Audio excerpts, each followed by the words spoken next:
It is yet another week and yet another Estoty Cup. This time Duel 122. Welcome, welcome, welcome everyone.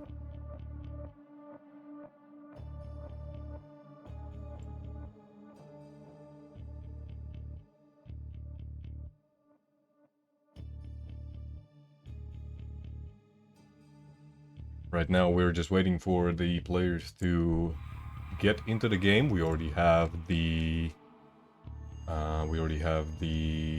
brackets available.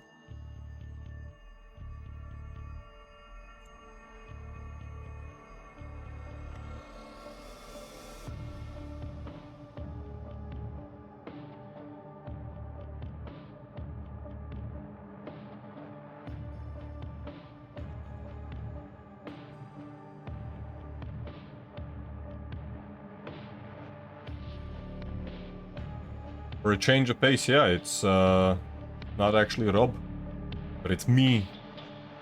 It's me, Leadhead. And I'll be casting today's games. Here we can see the brackets. We have Leroy and Ion. Ryder Q3 versus Gory. Pepco versus Hailstorm. Club versus Tempest. Stone versus Rom. That should be a pretty fun match in the first round. Purple Fish versus Artyomka.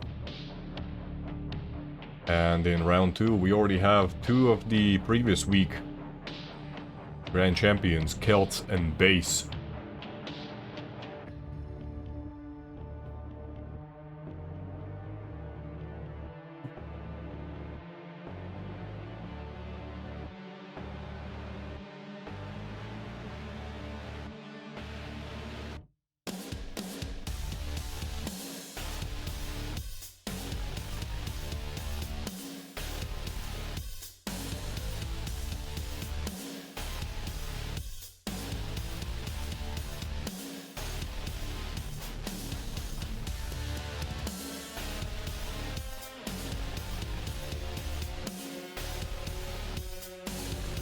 Yeah, right now we're just waiting for the players to ready up. We already have all the brackets finalized. It's interesting to see Hailstorm actually from the United States playing this week.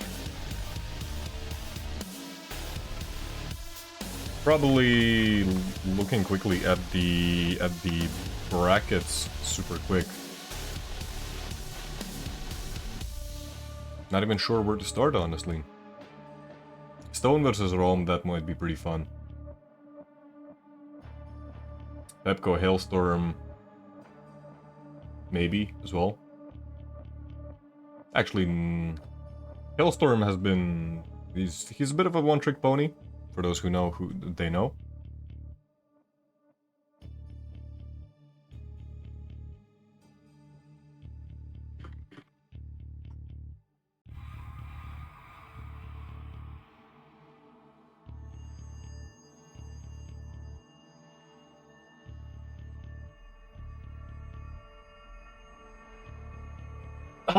How is everyone?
Well, probably gonna start out on Rom versus Stone.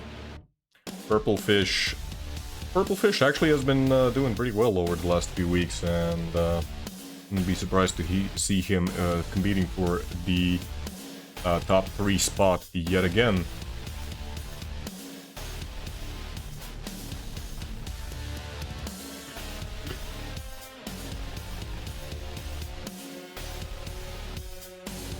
And we actually do have a lobby.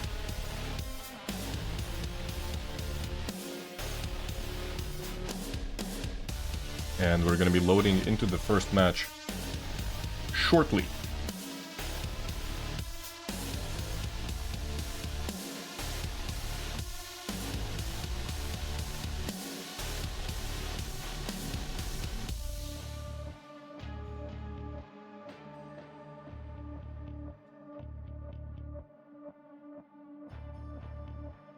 Both players appear to be ready.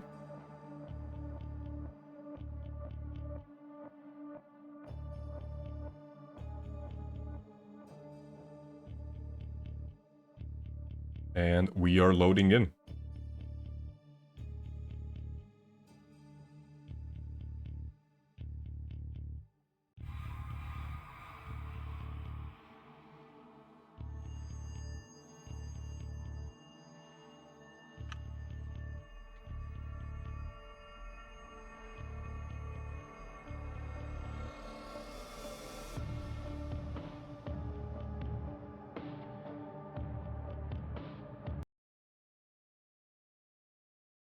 Right off the bat, we're gonna be following Stone. Rom, of course, going for the more defensive champion, Eisen.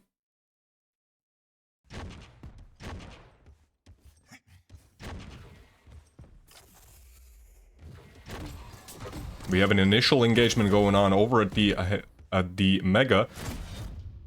Stone is going to be able to secure the Heavy as well. Now looking for some... just fishing for some damage before he actually goes for the Mega itself. Rom has been pushed away in the railgun corner.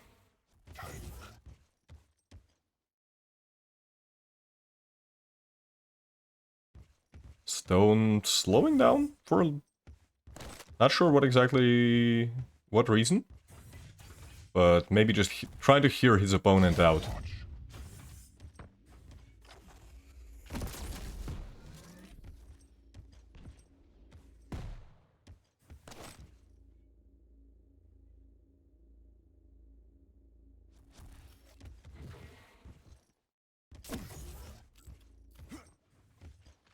The rocket launcher skin is the Ion Ripper. Ooh, we have an engagement coming up. Rom just... Rom's opponent just falls on top of him and annihilates him with a combination of grenades and rockets. And another direct rocket. And another one.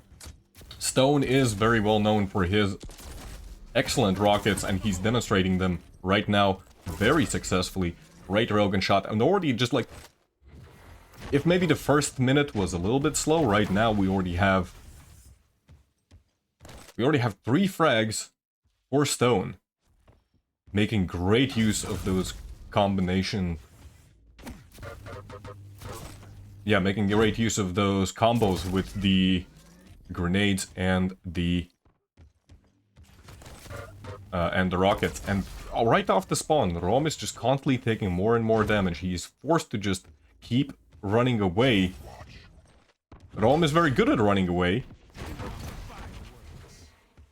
But he has to... he has to slow down the game even more if he wants to have a chance against Stone. Have I overthrown Rob? Perhaps. No, Rob is just... he's busy.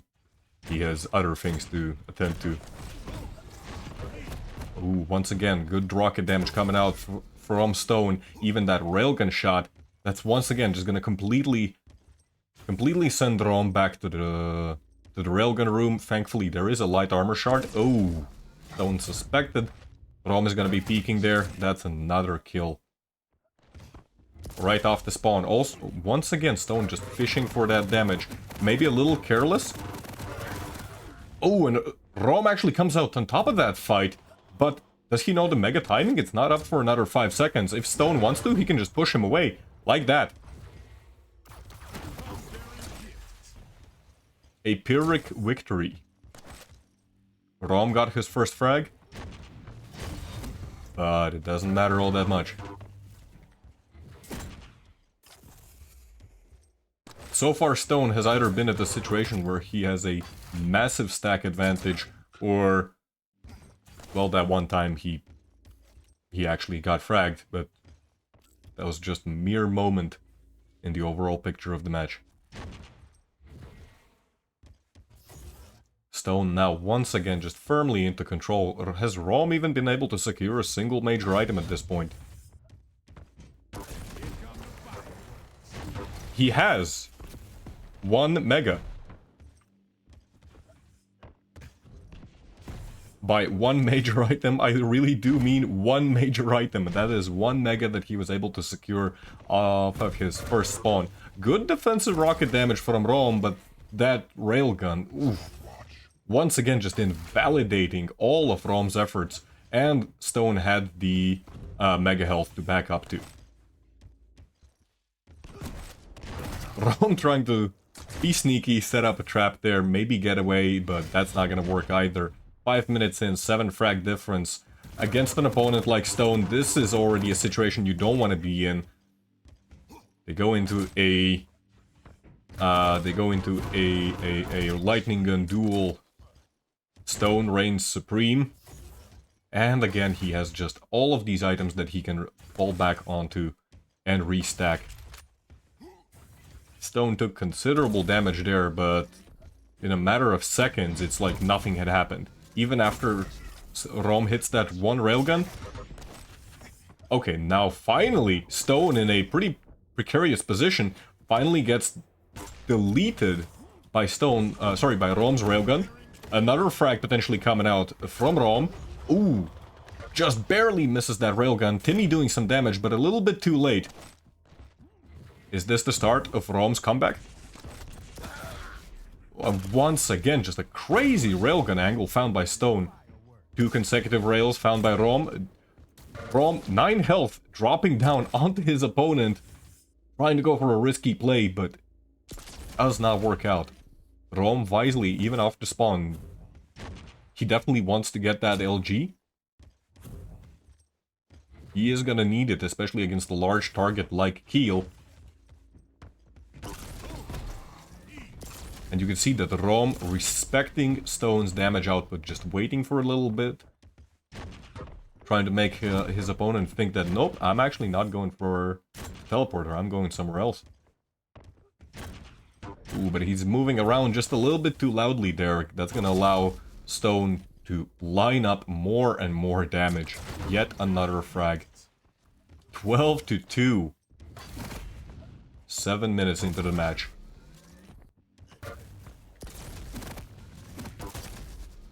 Rom just completely unable to find any opportunity. And that's gonna be GG.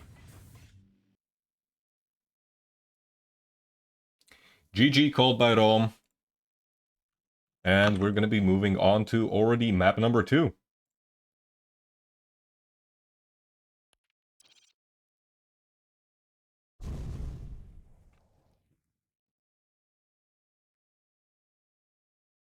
Bear with me, guys, as I fumble around and I try to make...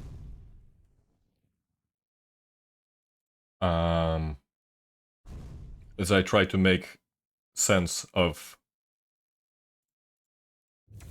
what is going on with... Oops. What is going on with Rob's setup? This is actually crazy. Rob is way too professional for me. Now, did I do it correctly? Hell yeah. No hesitation from either player. We're already going to be going into the next match, which is going to be Molten Falls. This is probably going to be Rom. I assume this was Rom's pick. We unfortunately missed the picks and bans, but this is a bit of a yeah, a bit of a signature pick. If it's not Blood Run, it's Molten Falls.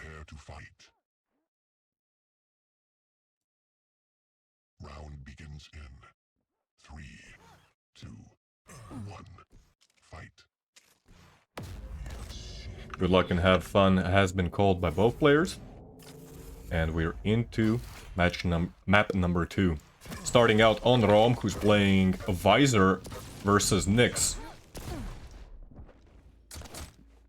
Stone actually right off the start of the match is going to be, again, just so much rocket damage coming out. He's going to be able to secure his first frag pretty early on. Rom trying to apply pressure and maybe try and get a refrag. Unfortunately, that does not work out. They're going to give yet another frag over to Stone. He is able to steal off the heavy armor. Midair gets caught. Stone might have to give up this mega. Oh, but finds the light armor, and that actually saves him. Rom trying to finish off his opponent with the shotgun that entire time, but just shots are just not connecting. And now Stone slowing the game down considerably. He's just going to be listening around the corners, trying to understand where exactly his opponent is.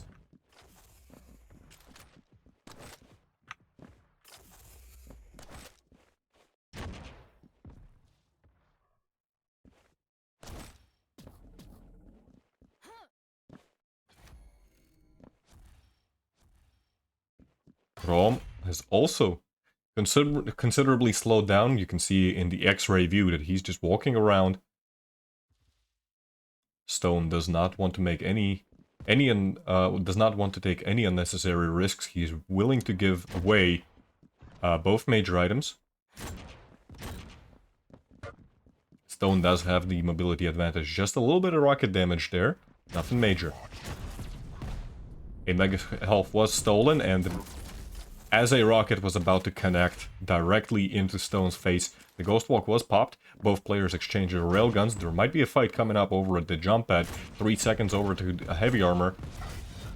Rom's trying to get some damage from the from above with those rockets. Unfortunately, none of them connect, but the railgun does end up connecting. Rom retreats. Gonna try and set up another trap. Ooh, great rocket there. No Ghost Walk available. Rom trying to just push in, force the fight, does get the frag, but he's quite vulnerable, and there we go, a refrag happens from Stone. Maybe should have gone through the teleporter, shouldn't have challenged Faith by going for the jump pad. Rom, unfortunately, takes yet another railgun shot, and the shotgun is going to finish him off for already a 4 frag advantage for Stone. Hello everyone in chat, who I've not replied to.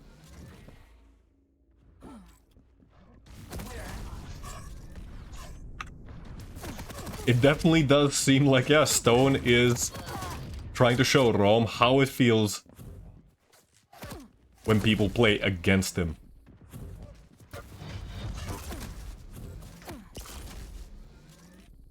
Rom is on, like, he's definitely a very good defensive player. Love him or hate him, you cannot deny the fact that he is a good player. Gonna be a fight coming up over at Mega. Actually, not much of a fight. Both players try to go for a railgun shot, but neither connect. Rom actually takes a free railgun to the face there. He still has some time, especially with the vision, which was popped recently. So Rom is gonna know where exactly his opponent is, and he set up a trap, gets 1 railgun shot, but at this point Stone already has a significant stack.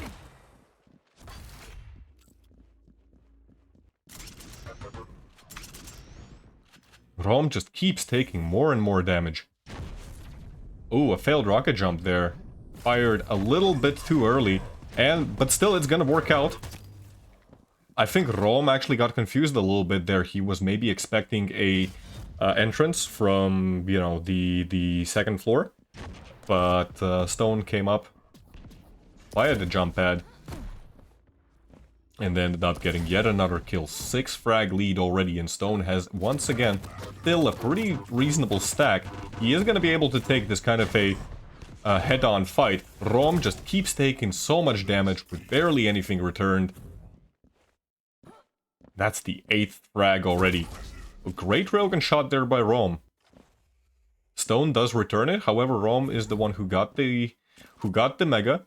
Sorry, the heavy. Rom is going around the mega side of the map. He is gonna be gonna give up even more health and potentially a light armor over to Stone now. Rom delaying the mega just a little bit. And he's just hunting for his opponent. He does not have vision, whereas Stone has Ghost Walk. So even if Rom catches his opponent off guard at this point, it's not a guaranteed kill. One rocket connects, slight lightning gun damage coming out, and there we go.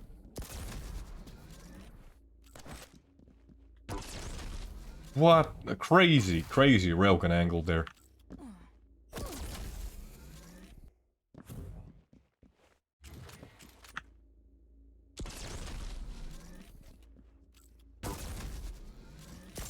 Stone just doing excellent work with that railgun, constantly getting more and more damage. Oh, what a beautiful combo!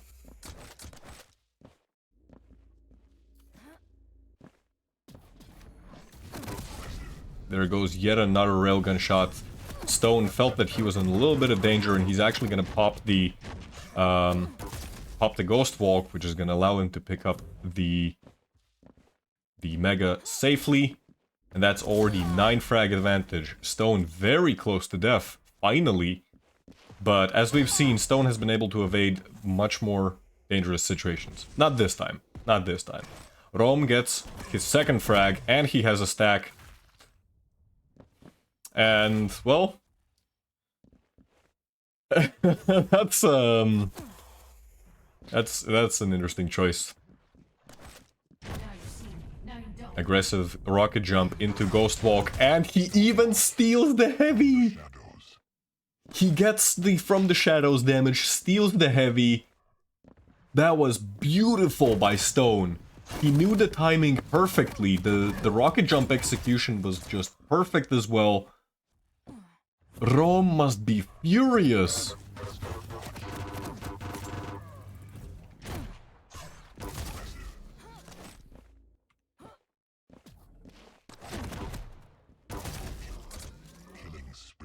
Rom, 7.5 minutes into the match, calls GG.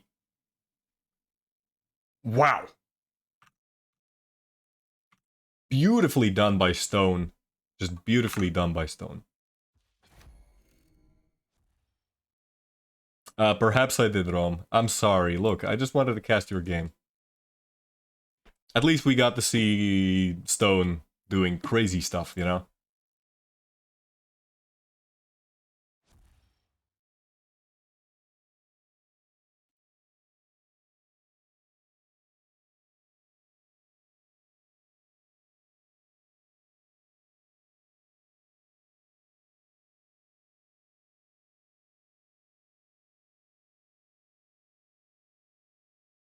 You almost got 3 kills, exactly. You almost got 3 kills. But beautiful plays by by Stone. Misspoke there. That's funny.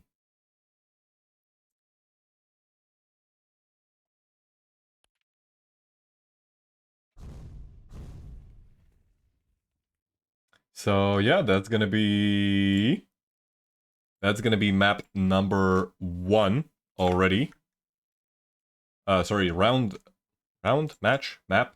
I'm sorry, I just got off work, okay? I am still a little, yeah, I'm not ready for this at all. Let's take a quick look at the brackets.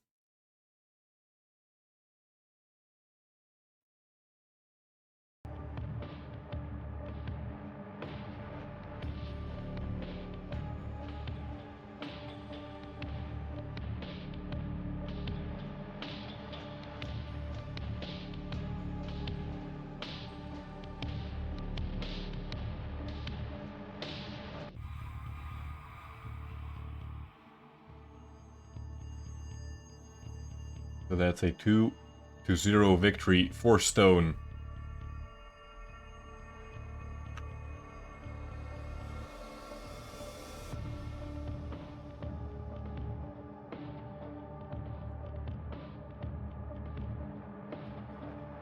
Oh my god, I'm sorry, Rob, you're gonna have to see me suffer through this. I was not ready for... I thought I was ready for this, but I was not ready for this.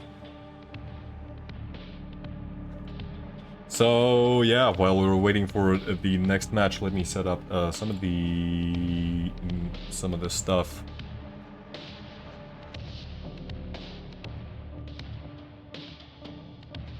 How are you? How's everyone doing?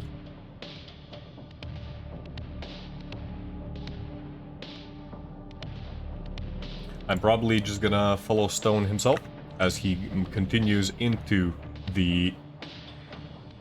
round number 2.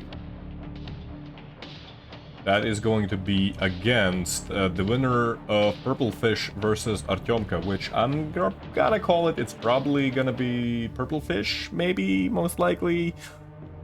Although Artyomka is also, he's not a bad player. Not a bad player by any stretch.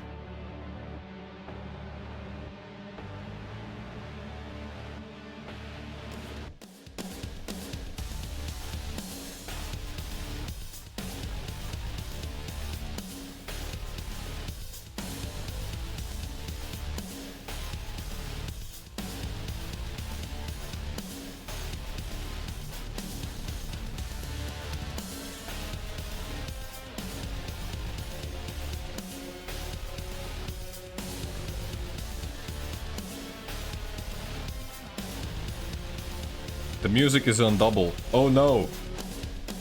Okay, it should not be doubled anymore. It should be fine now, but I did it in a very sloppy way. You'll have to forgive me. Let me see if we can find a match that is currently happening in the background. Somewhere. Maybe somebody's streaming.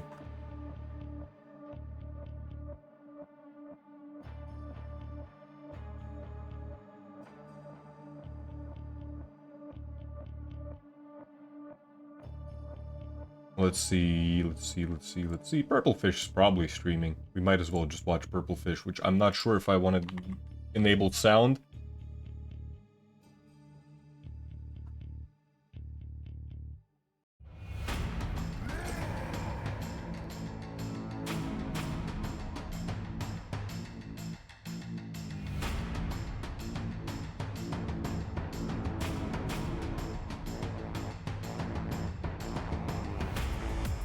Actually, looks like Purplefish already finished his matches, which means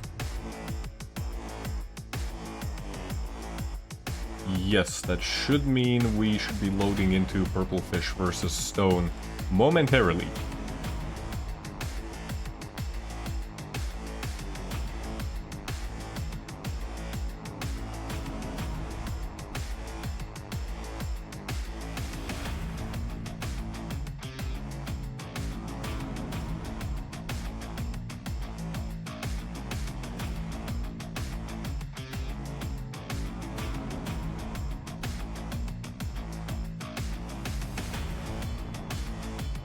Well, that is being set up.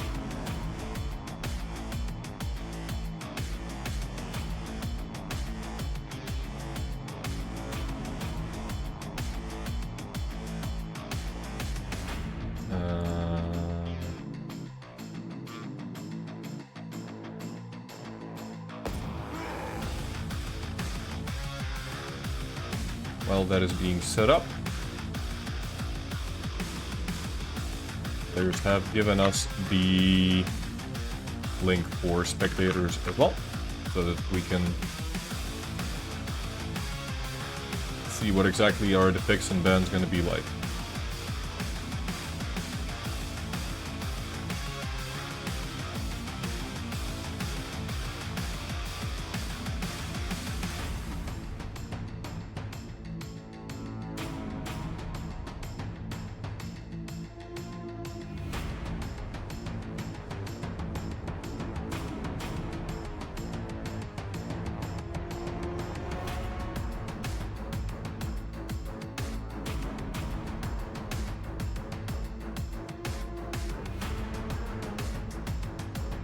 I was very confused for a moment there, thinking who the hell is Kamen and who the hell is Reba. But then I realized, oh wait, like kamen in Russian is stone and riba in Russian is fish. Guess that makes sense. Stone. Stone's first pick of the map is going to be Vale once again, and starts out with the clutch ban. Not surprising against Purple Fish. Purple Fish gonna be playing Keel, whereas Stone is going to be playing Ranger. Keel, as we've seen already previously, great champion choice. Yeah, great champion choice on Vale overall. Ranger, just a lot of utility.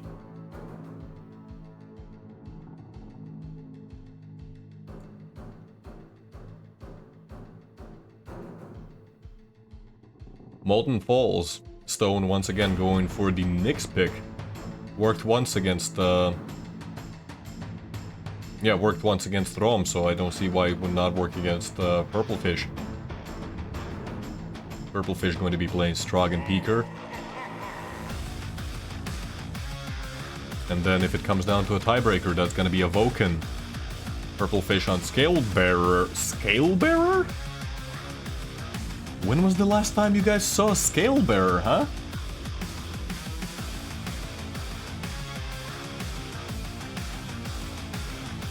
Stone going for a more traditional pick of Anarchy.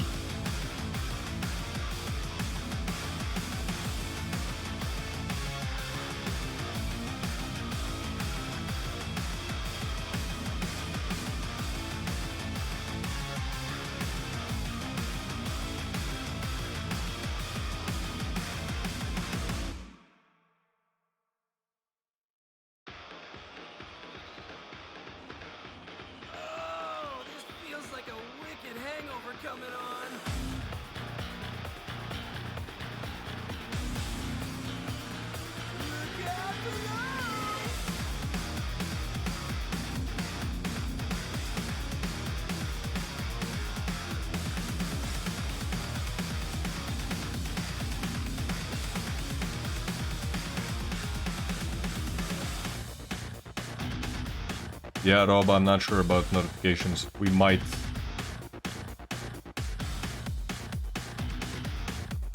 not have notifications. I don't know. I honestly don't know.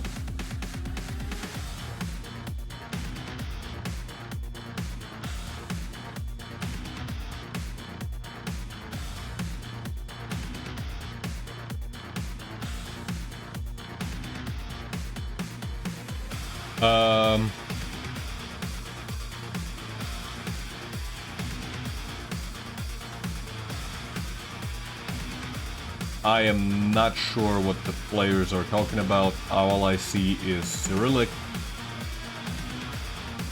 Oh, it looks like Purple Fish wants to go for a smoke.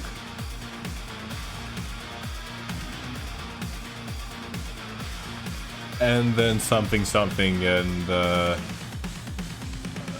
I'm not sure if I'm reading this correctly, but Stone was drinking a liter of something.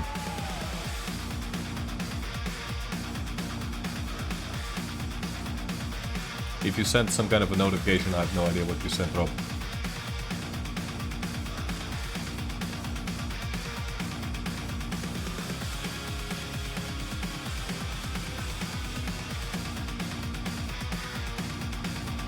Yeah, I don't see,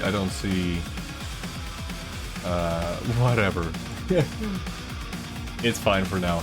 I'm seeing the important stuff, I think I'm seeing it on the activity feed in the management panel. Maybe. Depends on what you did.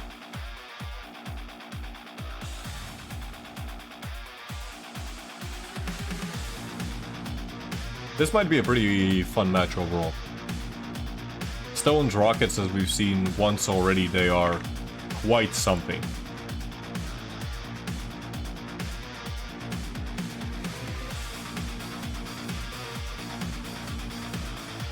And Purple Fish overall, he's just a good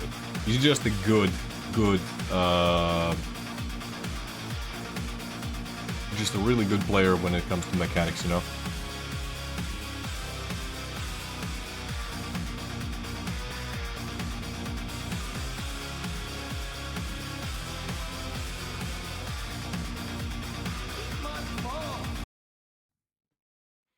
There we go.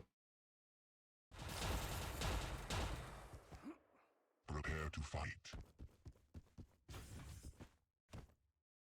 Round begins in 3, 2, 1.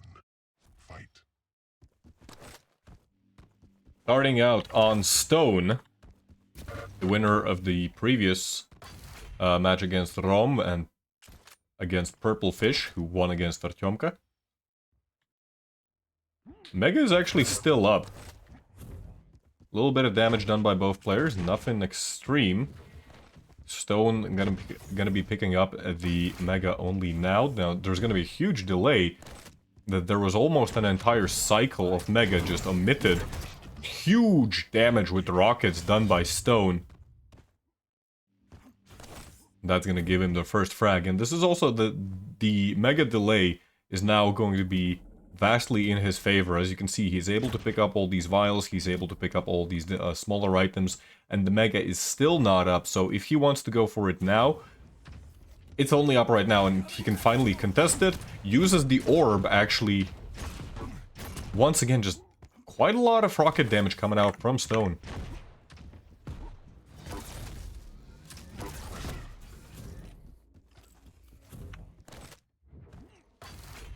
Purple Fish just barely getting away there, but that might change anytime soon. A single railgun is not gonna exactly kill him just yet, but it's not far from that. Just a little bit more damage from the rockets. Stone, actually, all of his armor got depleted. Ooh, great rockets. Once again, Purple Fish just caught in a corner there, could not move. Stone, once again, just fishing for those rail angles.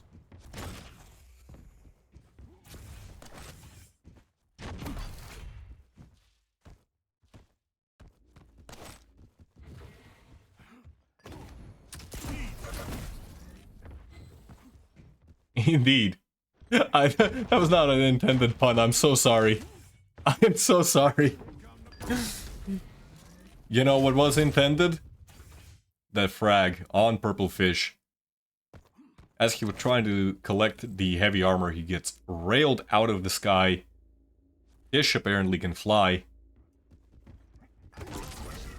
Tones, thank you for the resub. Tones be subbing. Nobody's gonna understand that, that inside joke.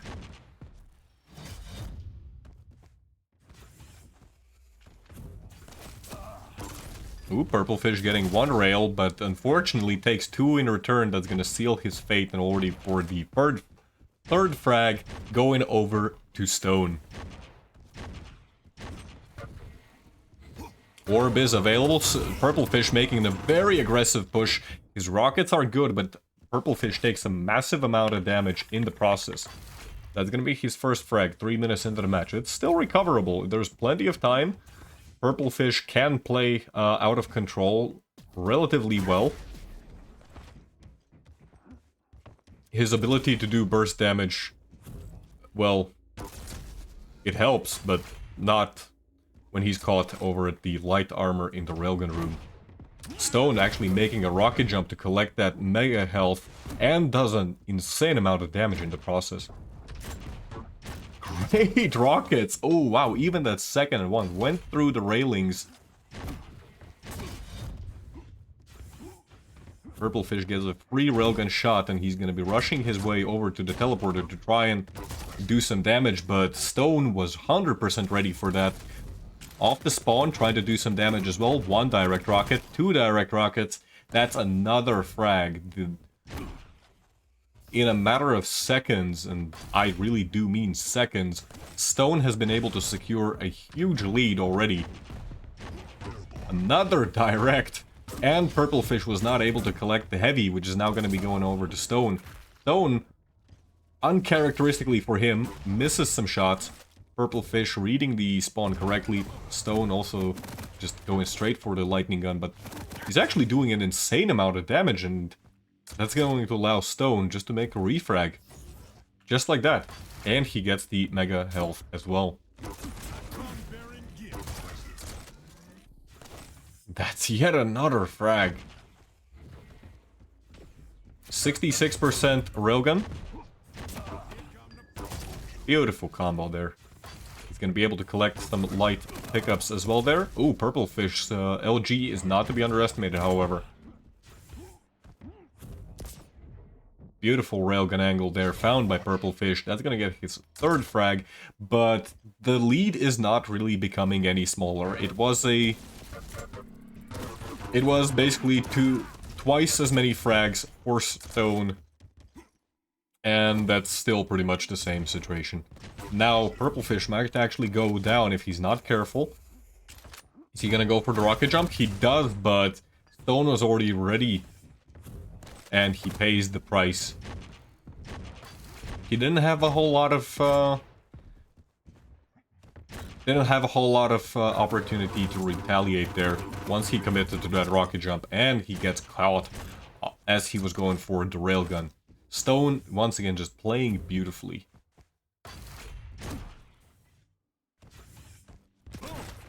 Oh, great combo there by Purple Fish. Just blows Stone up, quite literally.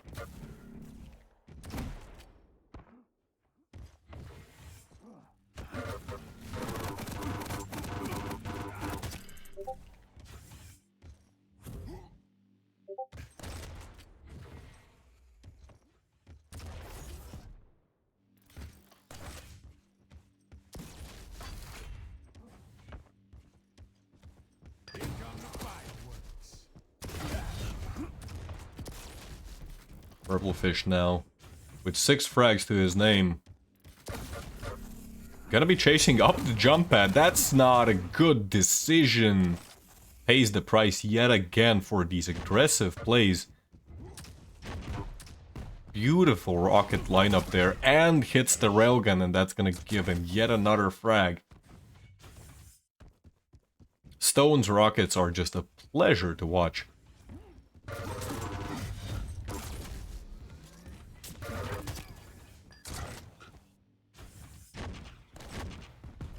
Slight misread there on the spawn, but that's not gonna prevent Stone from doing additional damage.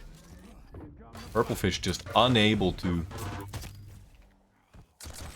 do much of anything.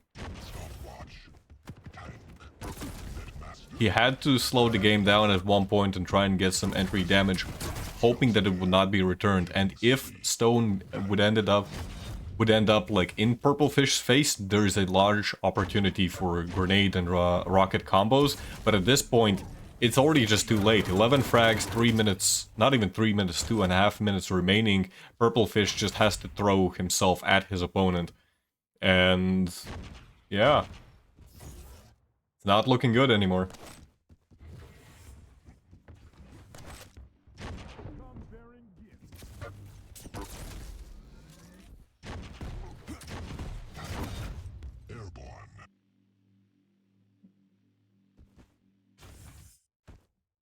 Purple Fish leaves the match with 2 minutes remaining and a 12 frag difference.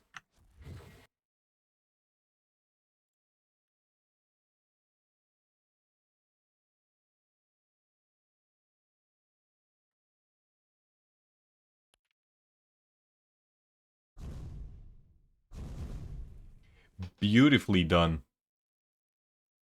Just beautifully done by Stone.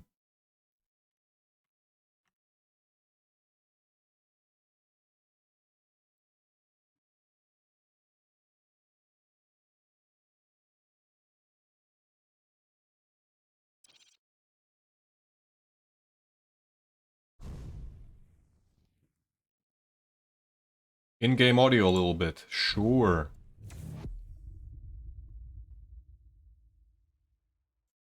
Let's see, let's hope this is not gonna be too loud.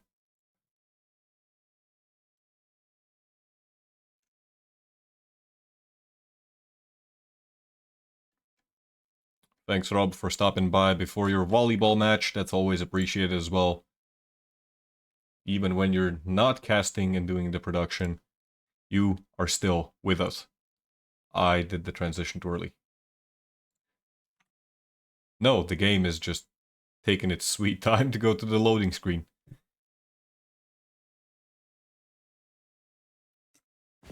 But yeah, sorry if I cannot focus on chat as much as I'd love to.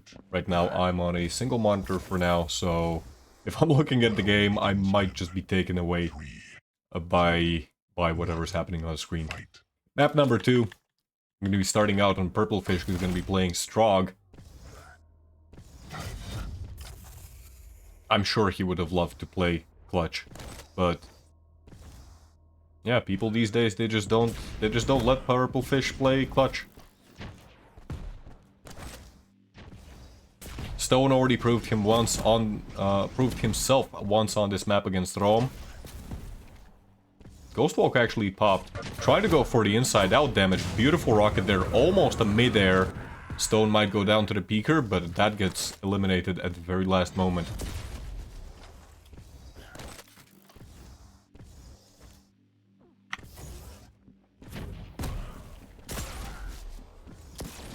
Oh, and Stone actually emerges victorious in that fight, and pretty much for free.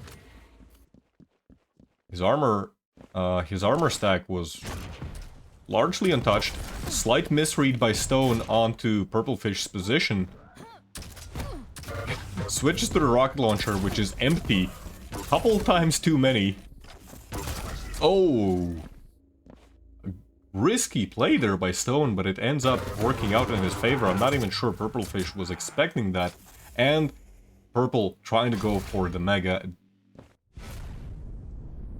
gets met with a fistful of lightning gun instead. The damage is coming out from the Strog player, however, it is just insufficient. Purple Fish now going to be able to secure a heavy armor for himself. Another great railgun shot there. Stone, like half a second too early on that Mega. Purple Fish was ready, and that's going to allow Purple Fish to get his first frag on to the match. On the map, I mean.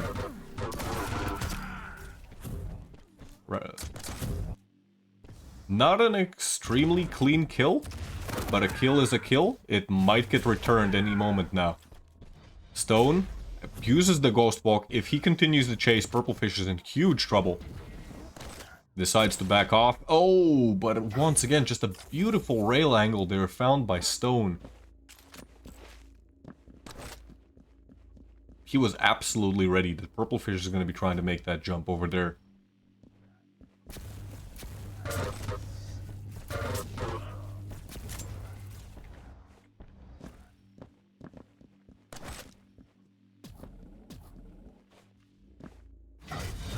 Stone now able to secure yet another heavy armor.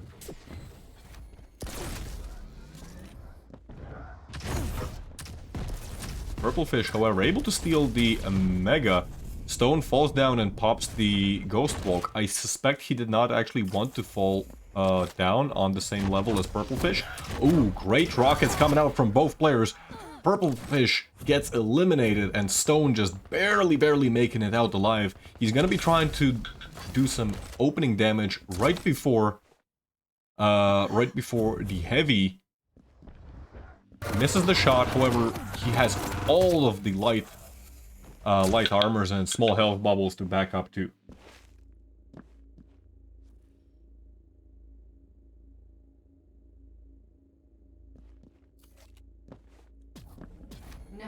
Both players now slowing down considerably. Ghost Walk popped, aggressive Ghost Walk.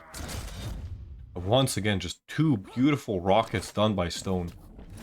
The gauntlet into Peaker does significant amounts of damage there actually. But Purple Fish just a little bit too aggressive. Then again, he did not have any weapons to really punish Stone any more than he already did. Decent shotgun blast there, but when you're at a stack disadvantage, aim counts only for so much. Purple fish once again just left with basically nothing. And you can start to see kind of the desperation coming out from purple fish, where all he's trying to do is trying to do just as much damage as possible.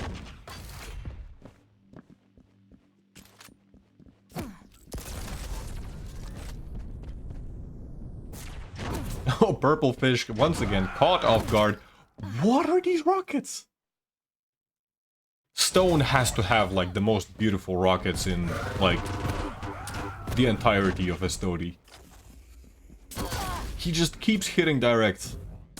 5-minute warning. I want to see Cygib. Yeah, I want to see Cygib versus Stone rockets only.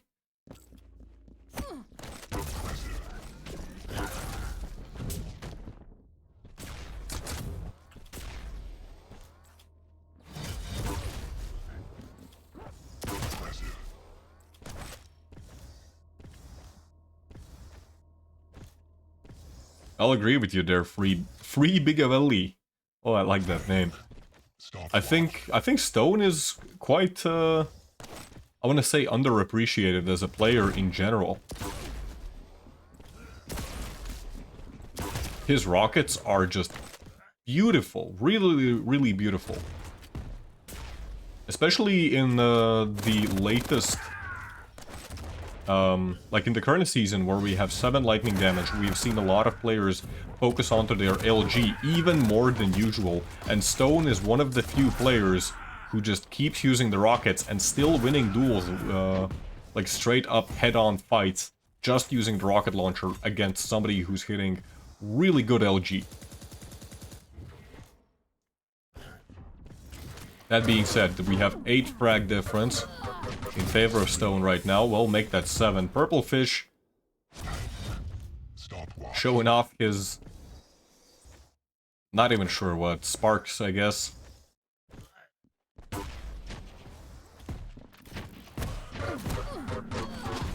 Once again, those beautiful defensive rockets can just completely shut purple fish down.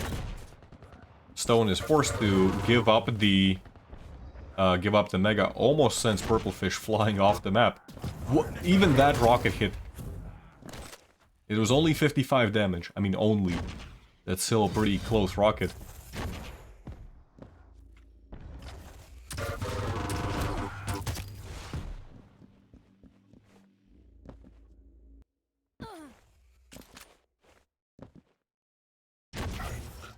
Stopwatch. But yeah, this is starting to look less and less likely for purple fish that he's gonna be able to make it even a close match. Stone just playing beautifully. Does get killed by purple fish, 7.5 minutes in, but 9 frag difference. I am not sure what kind of... Ooh, beautifully done there actually by purple fish. If he can keep doing this for literally the rest of the 2 minutes remaining, he can maybe tie it up. But that's gonna be very hard. He basically cannot allow Stone to ever get the rocket launcher. Or the railgun. Oh! Still gets the kill. And the Stroyant pickups that Straw gets, those are actually going to be very handy here. That's going to allow him to maintain the pressure. But yeah, maybe, just maybe, I disqualified purple fish a little bit too early. Well, this is the world's slowest kill, which doesn't even happen into a kill. Purple fish forced to use a rocket jump just to get away from there. Stone is still railable. Not anymore, though. And now Stone is just gonna be on a... on a retreat path. 1 minute remaining, 5 frag difference. 1 minute warning. Impressive.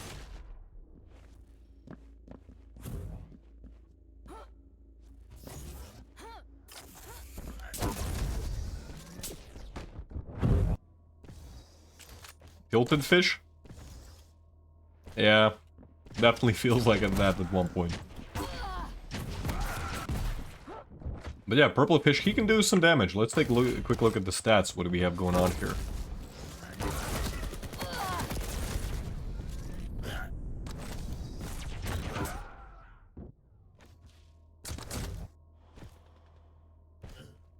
As I want to look at the stats, both players just keep on having fights there.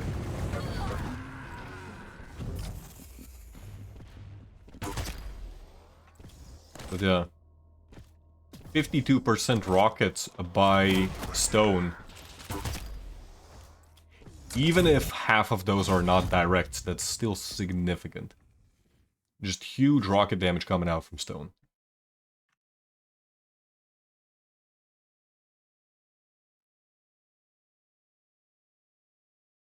Apparently Stone was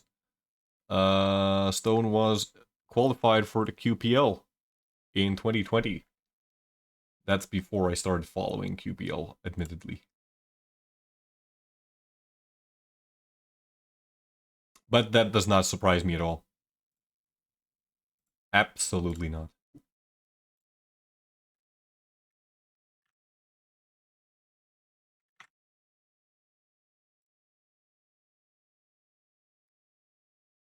Purple Fish did make it relatively close, to be honest. 19 to 16, yeah, sure, maybe Stone was not playing to the absolutely fullest. You could see like some of the later fights that were getting kind of sloppy, but still.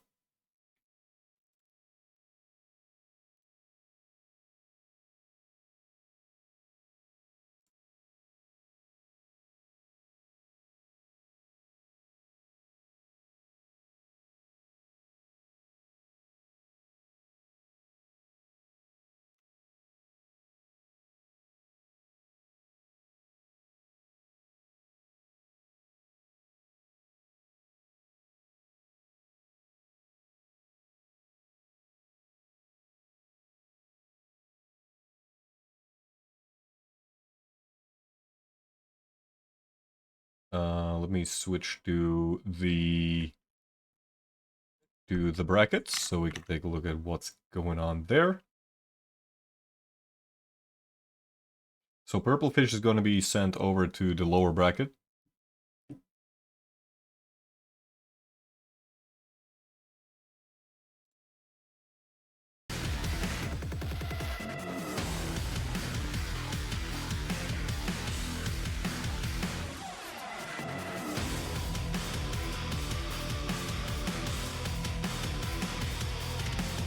Is this even updated? I don't think it's updated. It is not updated. Why is it not updated? There we go. Now it's updated.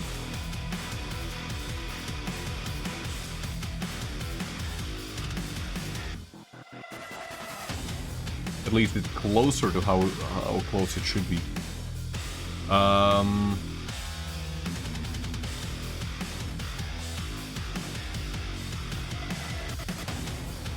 Rome looks like lost to Artyomka in the lower bracket.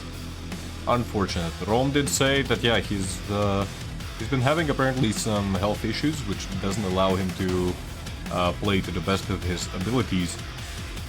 I do hope he gets swift recovery.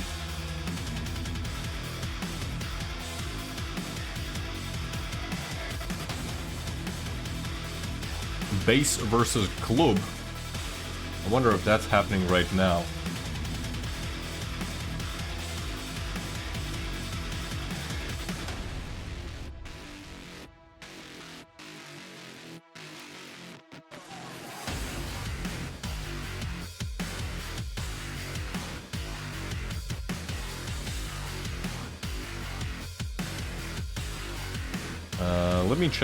Let me check, yeah, maybe if we can catch Scream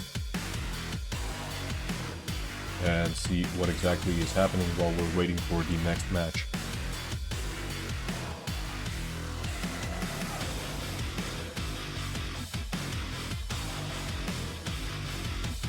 What looks like pizza?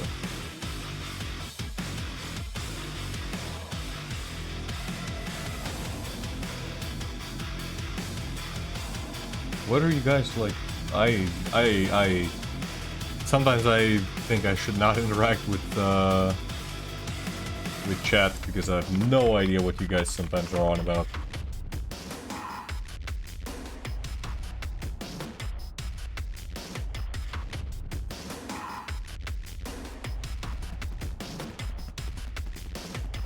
Yeah, Base is right now playing against Club.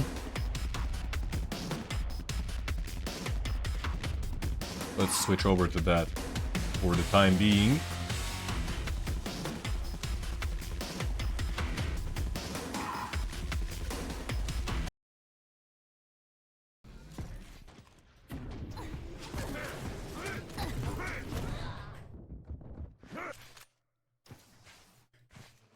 I hope Base is not gonna be swearing.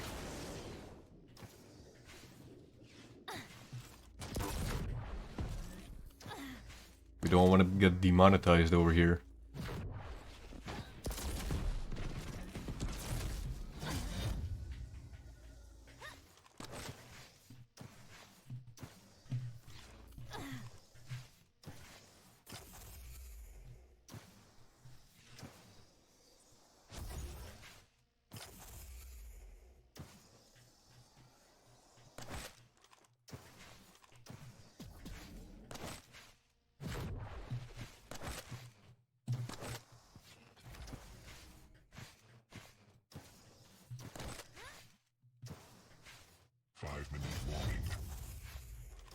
Does anyone actually know if this is map number 2 or map number 3?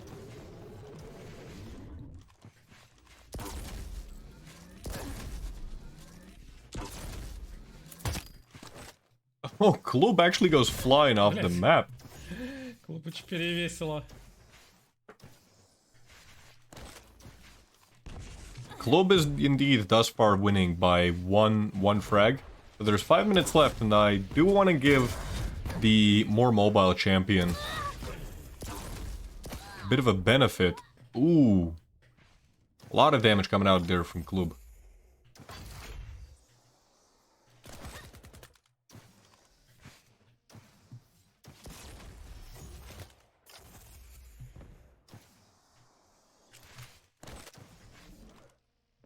Base moving around the map at a great pace, and he's gonna just be pushing through the flames, literally, to secure that one more frag.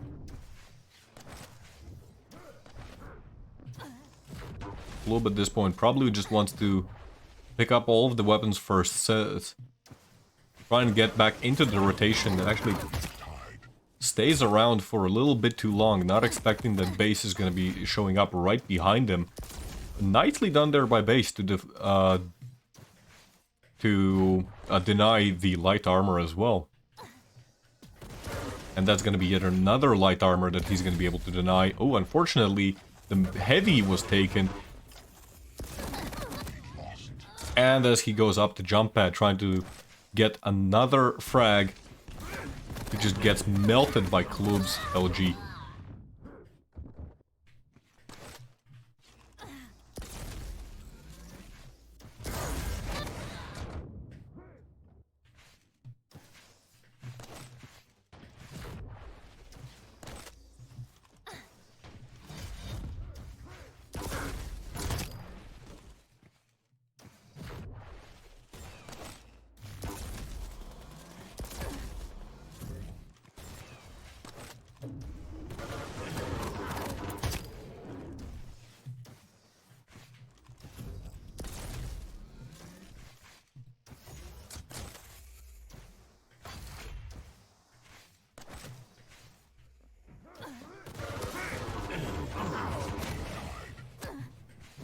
The game has been tied up. Base trying to get another frag pretty much immediately off of Club's spawn. Almost takes a railgun shot, and that could have ended badly for Base there. Thankfully, his LG is a force to be reckoned with. And more damage coming out from Club. He's gonna pretty much be forced to wait for that mega health. Heavy's not up yet. Base does get a pretty good railgun angle there.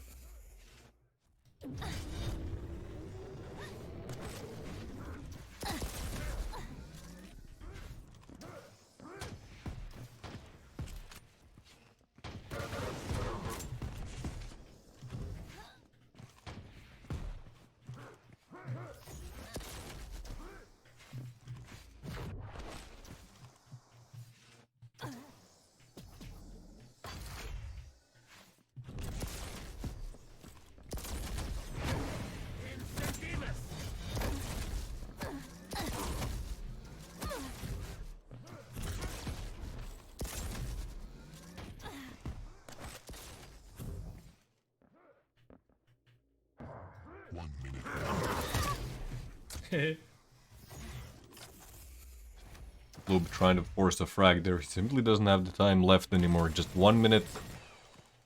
Has to make very aggressive plays. Nice positioning there by base, which allowed him to basically pick up the small health bubble even after taking the railgun shot. At that point, even if Club had gotten yet another shot, he would have been able to live and with Slash's mobility easily get away from that situation. Gives up the Mega, not even concerned about it. Or is he? In the very last moment, Club is able to pull the game back into a tied situation. And base trying to go for a frag off the spawn ends up... Oh no, he ends up just going down himself in the very last 5 seconds of the У match. меня клуб, кстати, стабильно одну карту забирает.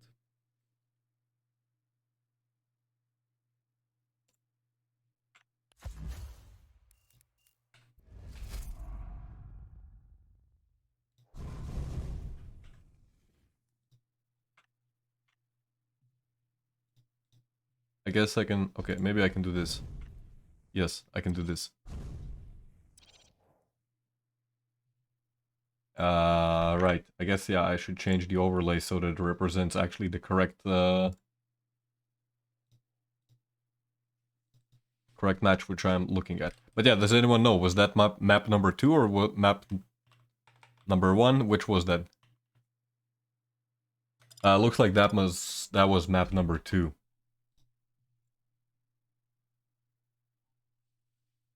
Actually, let me ask... Okay, hold up. Too much stuff going on at the same time.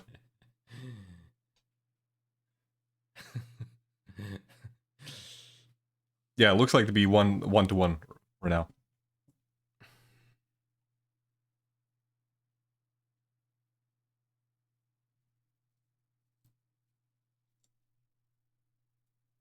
So, yeah, let me just set that up.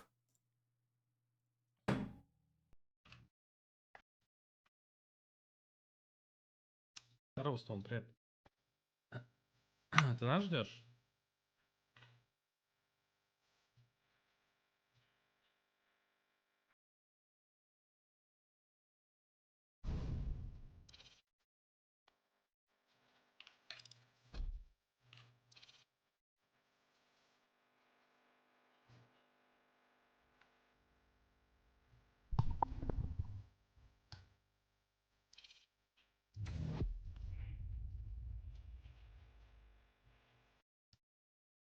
So, this should be fine. Yes, I did it. I did it, guys. I didn't mess anything up.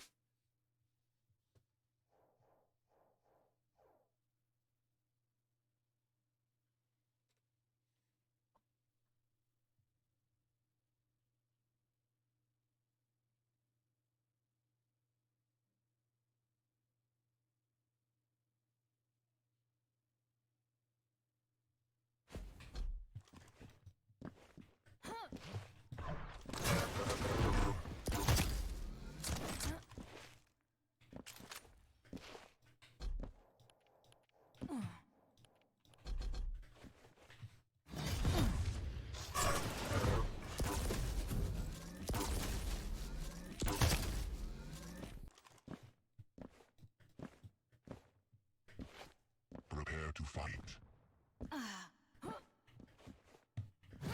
Round begins in 3, 2, 1. Fight. Map number 3.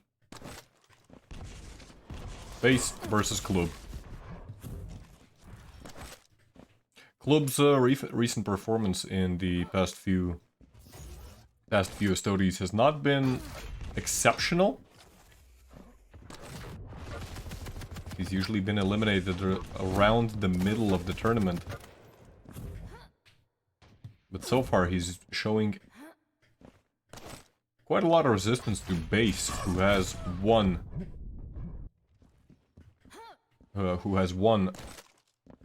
numerous Estoty Duel Cups.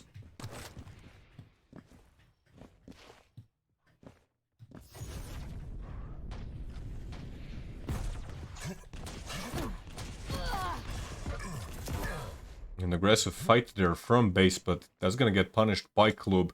It's not gonna fall for these kind of traps. Base catches Club quite off guard there.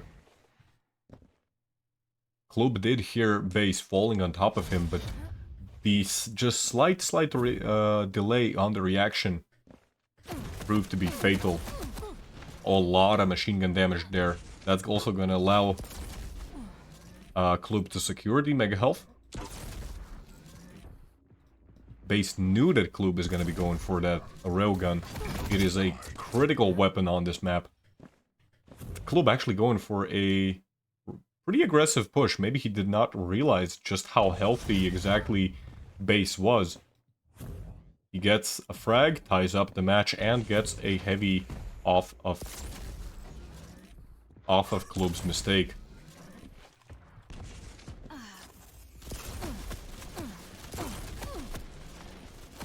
Another skirmish.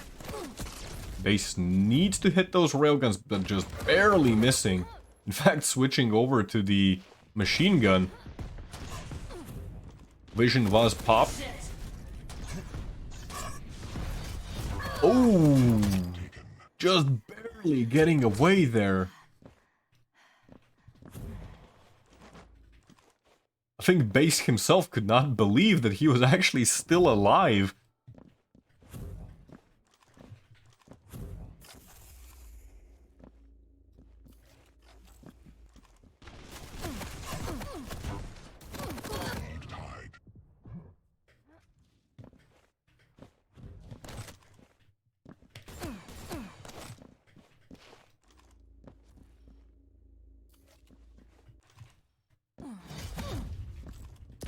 Club getting 3 damage there. Looks like base was just not ready for that at all.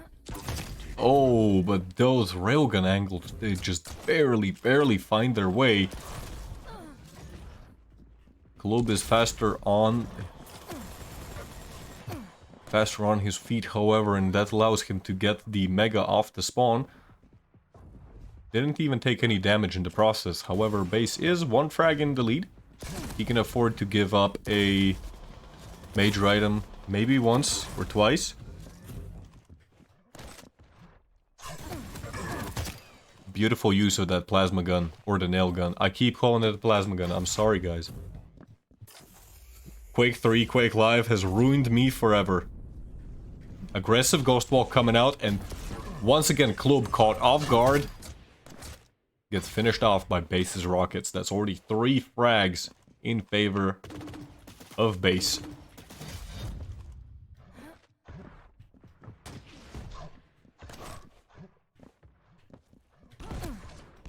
Not sure if Club's underperforming. Base is not a, you know, that's not a...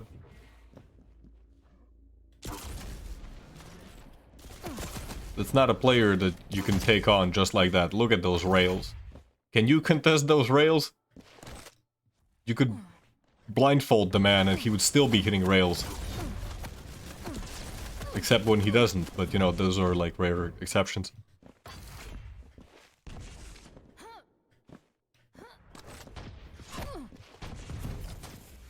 Rob, I wanted to, but I was messing around with the overlays, and it's fine. Next match is gonna be with Stone, anyways. I'm in that lobby already, so it's fine. I joined this match kind of in the middle.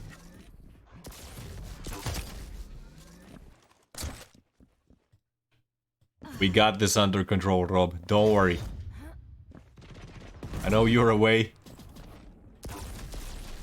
And you probably feel like, oh my god, this leadhead guy, he's just absolutely useless at his job. But don't worry, we got this under control.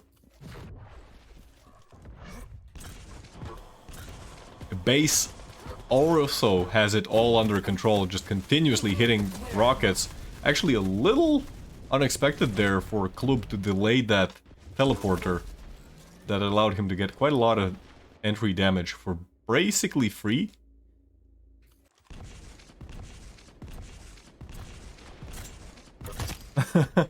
Klub is not happy. Calls the GG. Сейчас приду. And that's gonna be 2-1. And the base is going to advance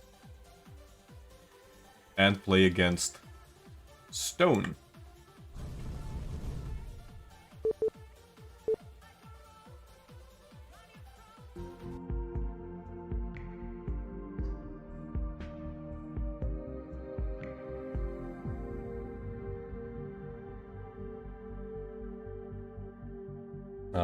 Yeah, let me see.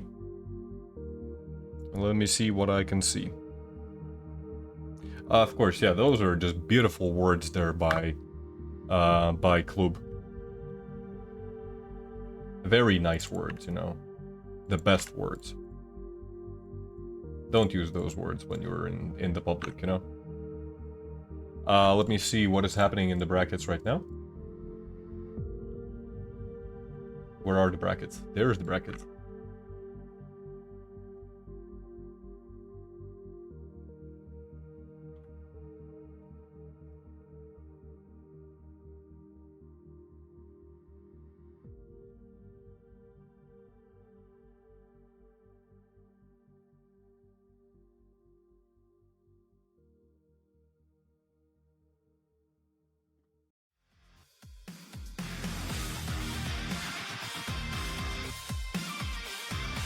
So yeah, let me... I don't know why the brackets are not updating, but they're not updating.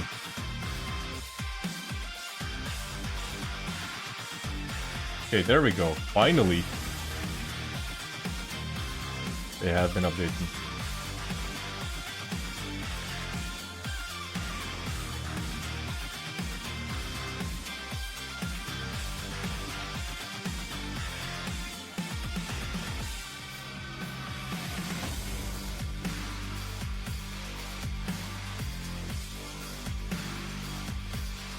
Looks like Kelts won against Leroy, and Pepco won against Ryder Q3. They're gonna be facing off in the upper bracket round 3 as well.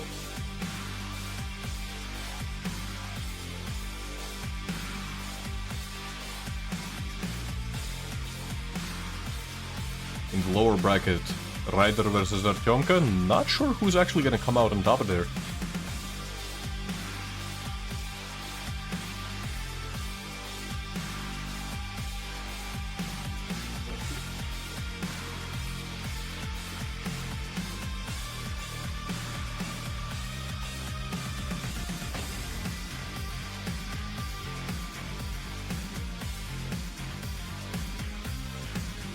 Leroy's gonna be playing against Tempest. Still have no idea who Tempest is. I think this is like the third time I'm seeing him in the brackets and I still have no idea who he is. Purple Fish is waiting for his opponent. Still. And then it's gonna be...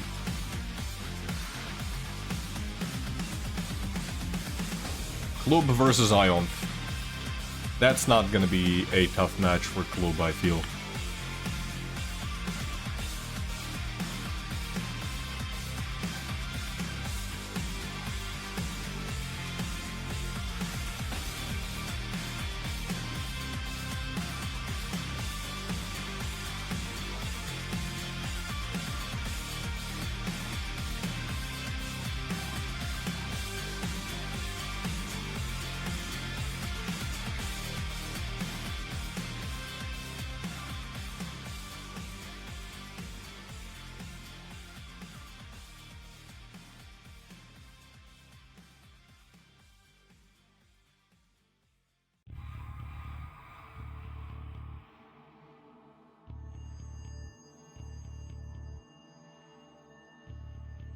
So yeah.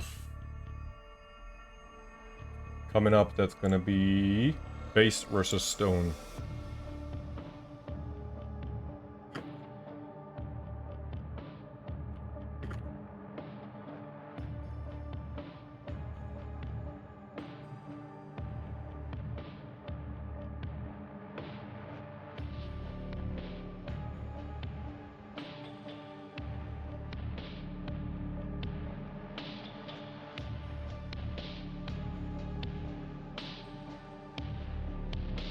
Let me set up this.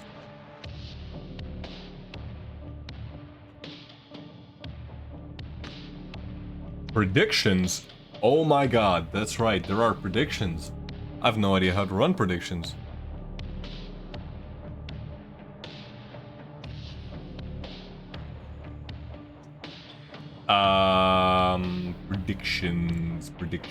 Predictions.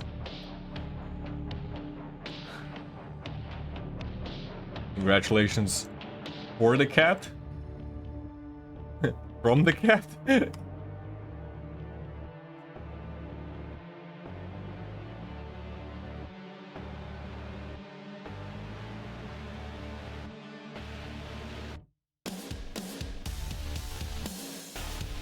Am I even allowed to? Okay, I am.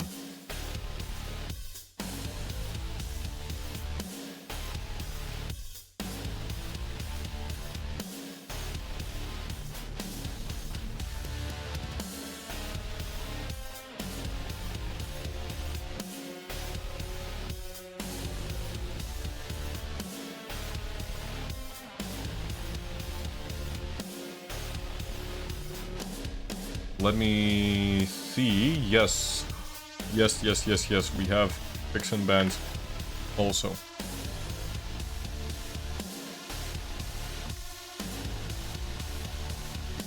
Let me switch to that.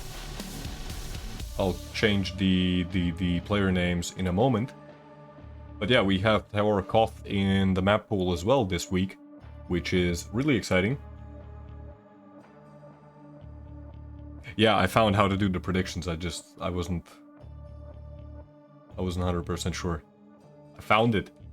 But yeah, Tower Koth is in the rotation in this week as well, which is great news for me because I love the map. Best map ever created, probably. At least in Duel. For Quake Champions Duel, that is. We're gonna see Visor versus Galena. Makes sense because Strog was banned. Clutch was also banned. Anarchy had already been picked. Maybe Sorlag is... Sorlag, I think, is one of the champions which is actually viable on Tower Koth, where usually not so much. So yeah.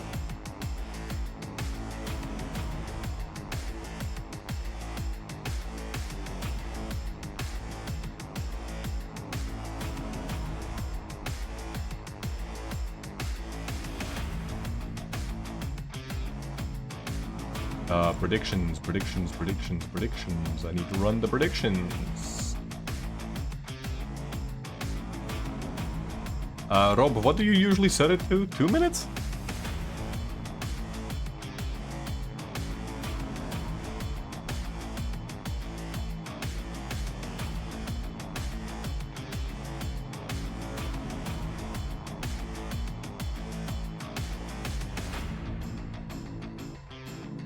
Rob is unfortunately not with us today, because Rob is busy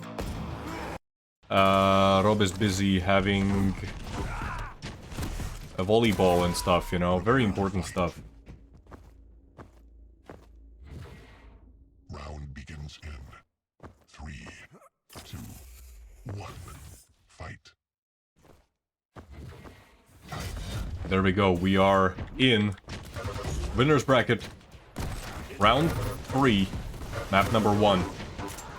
Right off the bat, Base is making a chase for Stone's life. Ooh, takes quite a lot of damage in the process as well. I was ready to say that Base is gonna get that kill pretty much cleanly, but then, once again, those defensive rockets by Stone. A work of art. Stone now gonna be able to secure the heavy armor and not gonna get the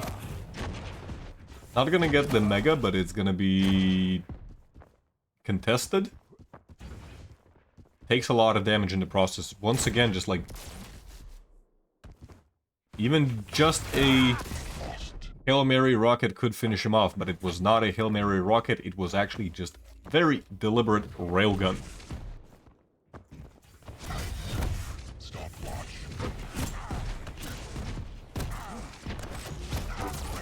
Unfortunately, no YouTube dual stream this time. Sorry. Unless Rob has done something from his side.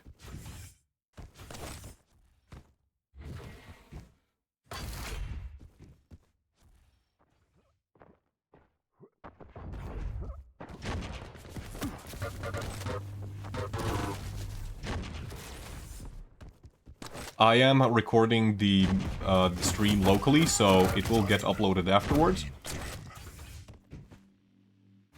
But since I don't even have a 4K monitor, it's gonna be 1440p. You know what we're also seeing in 1440p? Stone is destroying base.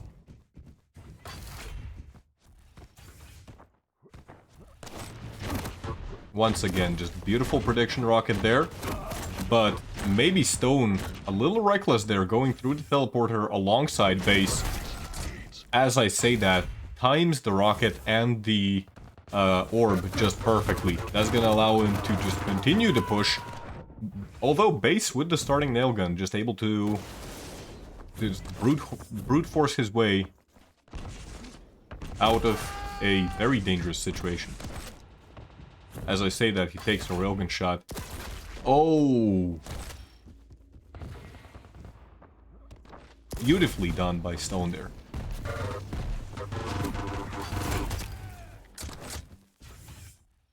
Base now behind by 4 frags. Dual wield comes out from base and oh great, just turns around. Hits a clutch railgun shot and that's gonna secure him yet another frag.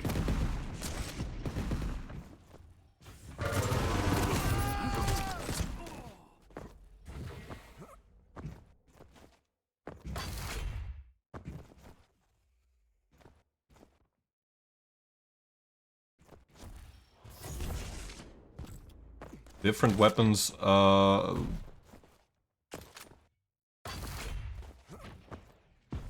different crosshairs on different weapons? I don't think that's possible. Actually, yeah, I should change the crosshair. People keep making fun of my crosshair. I'm sorry, this is what I play on. It's from Quake 4. I love Quake 4.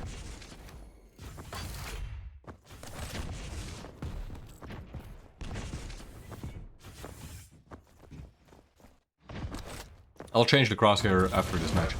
Dual wield through the teleporter, but Stone was 100% ready for that. Actually just lined up a rocket perfectly and then combos into a railgun. Off the spawn, Stone just able to do massive damage with the LG. He's gonna hear him coming up from the railgun. Railgun jump pad, but oh, great rockets actually there by base rather than Stone. That's gonna allow him for a refrag. Maybe stayed around there for a little bit too long, Stone.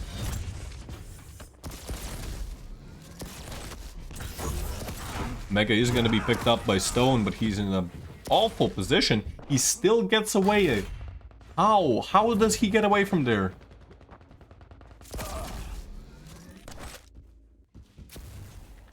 Stone now a little hesitant. He is going to hear him over at the heavy. But you can see that a little hesitant to move away from there, just in case the base shows up at the very last moment. Rocket jump over to the Mega. It's not up just yet. Arrived there a little bit early. Just massive damage coming out from both players right now. But base, once again, sent on a retreat. Hey, look, the crosshair's fine. It is the best crosshair, I'm sorry guys. You see? Stone would not be hitting rails like that with a different crosshair. Oh, beautiful rockets. Beautiful rockets there. And even the rocket jump just to move faster across the map.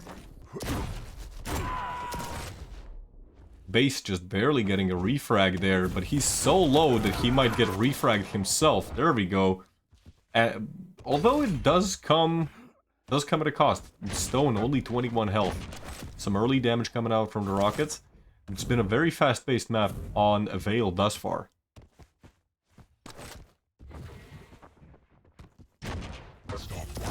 Oh, but like, look at these predictions from Stone, and he's still hitting railguns, and Base does not even realize that his opponent is already behind him, and Base calls GG.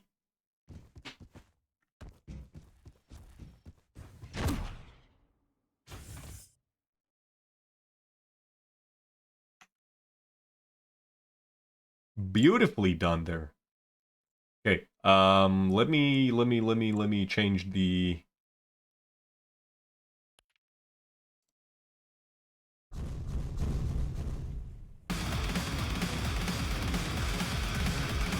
Let me change the crosshair for you guys, because none of you like it.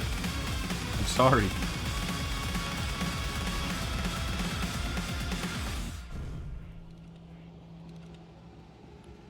There, this should be beautiful for all of you.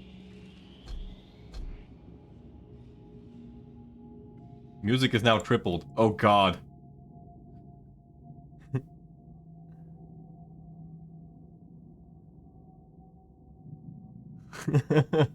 No, we're not gonna keep tripled music. That's not a good idea. We don't want to blow anyone's ears out.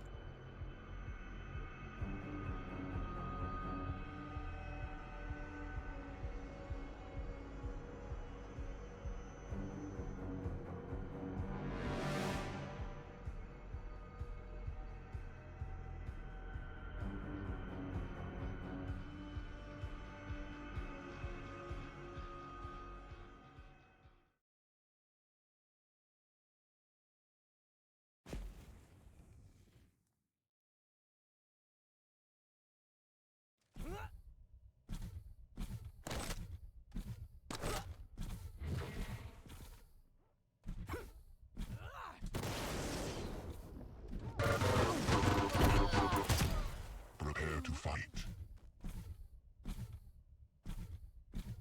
Round begins in 3, 2. Map number 2. Fight. Gonna be starting out on Stone. 2 light champions now. On Ruins of Sarnath.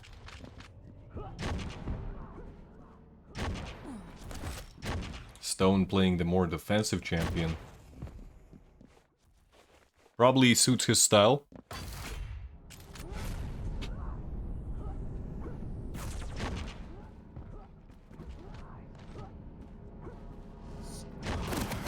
Initial fight coming up over at the heavy pit, and Base just cuts his opponent down with the lightning gun pretty much effortlessly.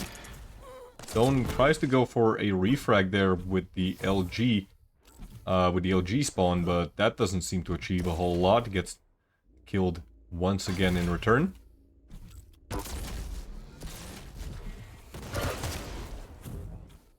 Another beautiful kill by Base. Already not even a minute in, and Base is at a 3-frag lead.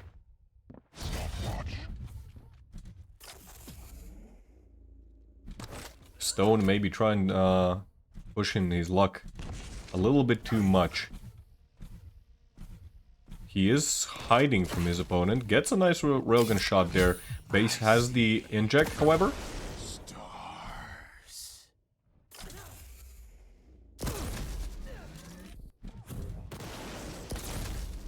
Base actually still this entire time has been railable, and the lucky rocket could finish him off.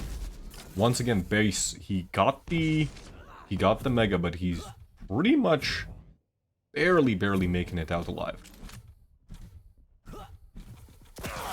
Ooh, another rail.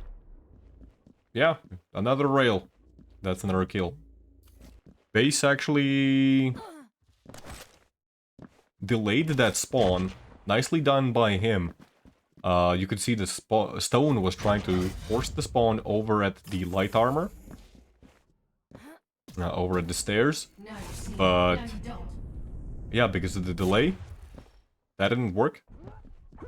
And base, he's still gonna take a critical railgun shot.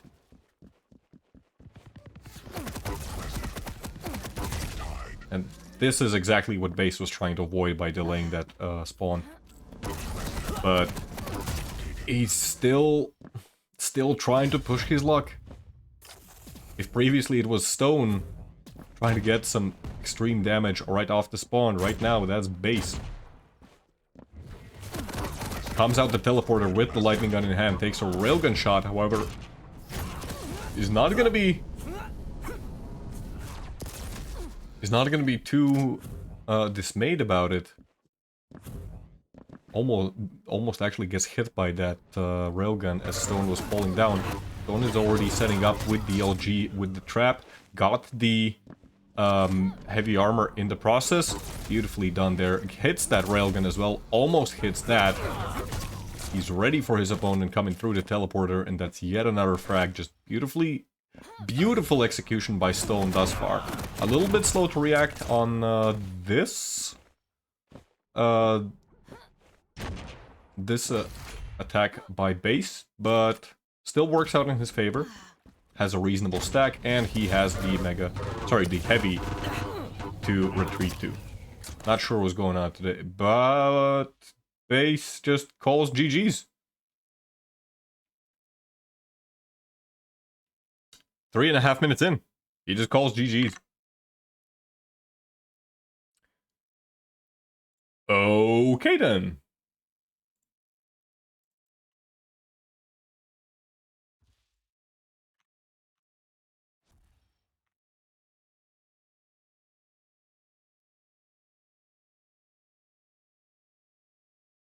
No, I updated the stats wrong.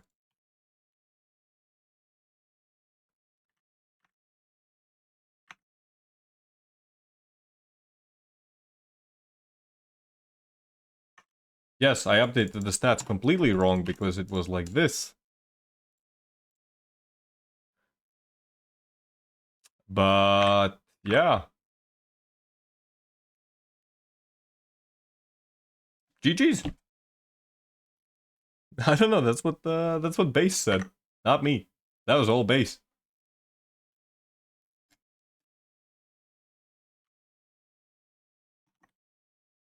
Let's go over to the brackets to understand what the hell's going on.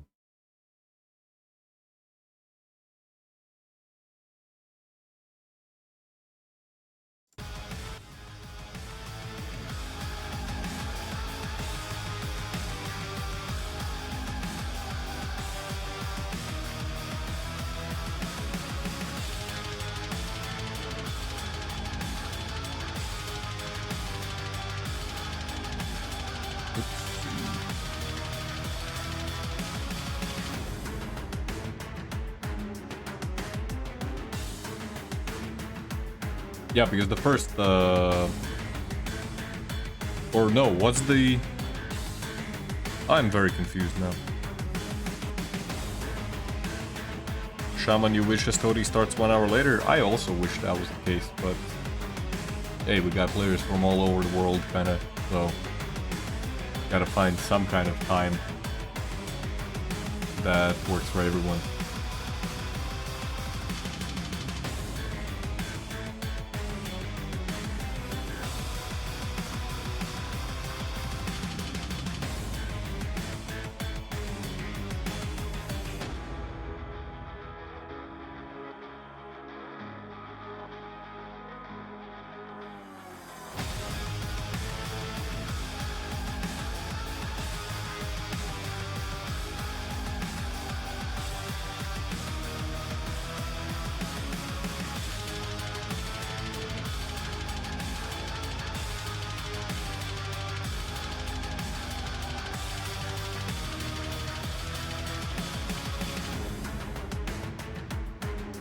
But yeah, that was a little unexpected for base to call GG right there on the spot so quickly. I guess it kind of makes sense because he was Anarchy, a light champion, easy to spawn frag. playing against Nyx, which at any point you try and make an aggressive push there. What happens? You get a ghost walk. You can't chase that. You just can't.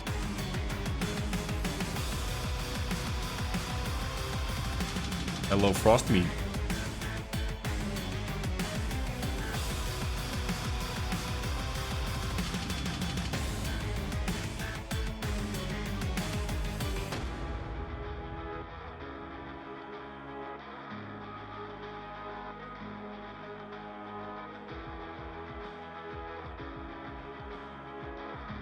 So yeah, right now, that ended very, very quickly. So let's take a look at what exactly is happening on Kelts versus, what is it? Kelts versus Pepco?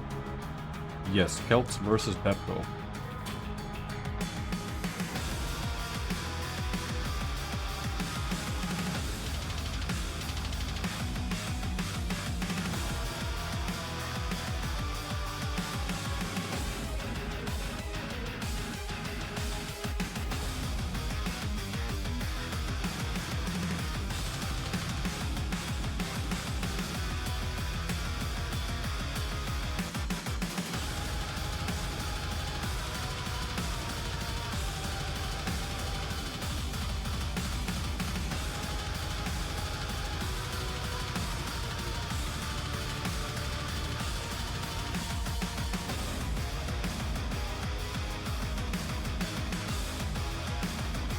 Is it a dog? Is it a cat? Nobody knows.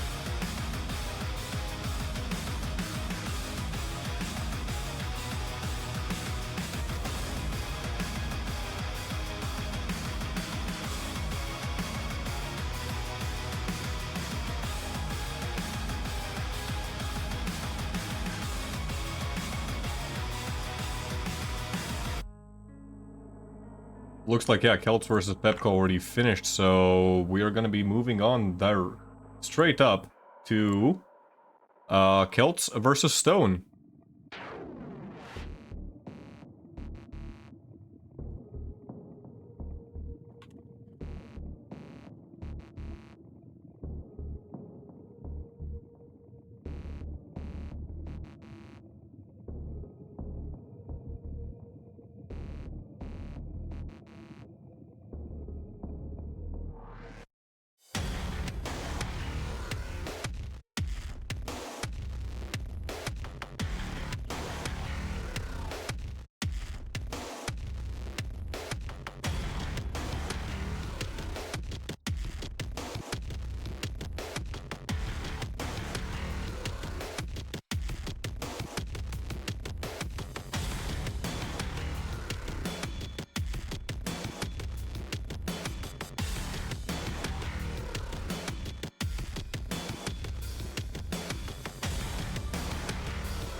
Looks like both players are making their picks and bans.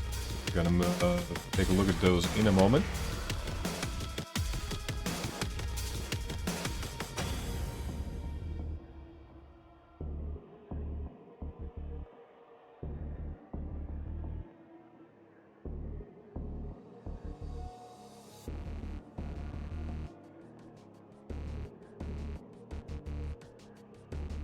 Oh, I love this. I love where this is going.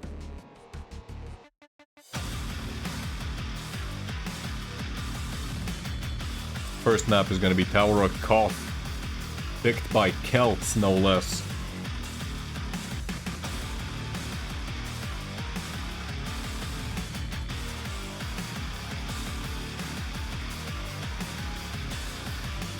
Second map is gonna be Veil of Noth, which we've seen quite a lot today already. That is Stone's pick. Seems to be pretty much a favorite of his. Stone banning Eisen, Kelts picking Ranger, and Stone replying with the Death Knight pick. Whoa, but I want to see this. I want to see this. I I absolutely really want to see this Tower Cough match. This looks like it's going to be really exciting.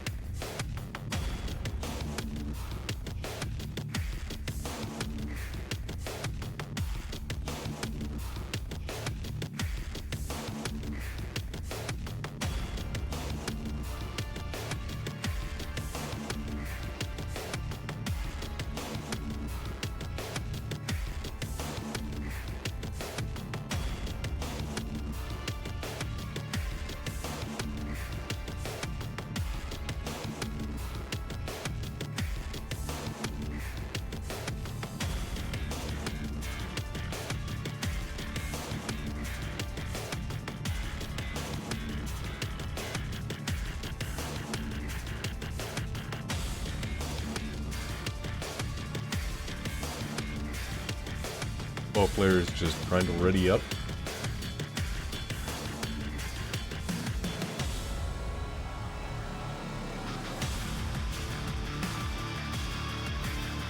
Stone playing Nyx and Kelts playing Strog and Beaker.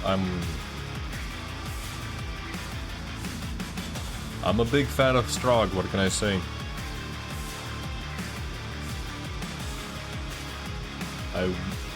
I really want to see Kelts win here. Show the world the true power of Tower Cough. I just ran into someone not that long ago who was saying that no one plays Tower Cough, and here we have none other than Kelts.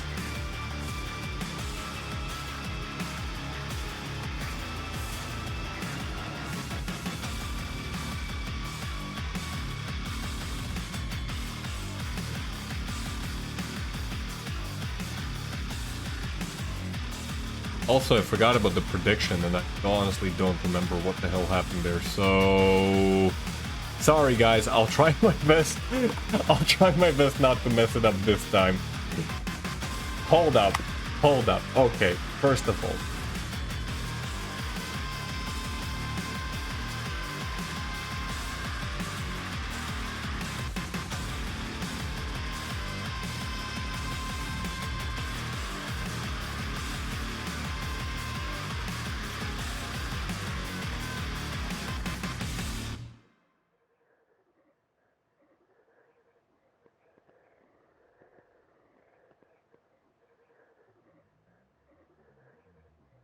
Predictions are hard, guys. It's not as easy as it seems.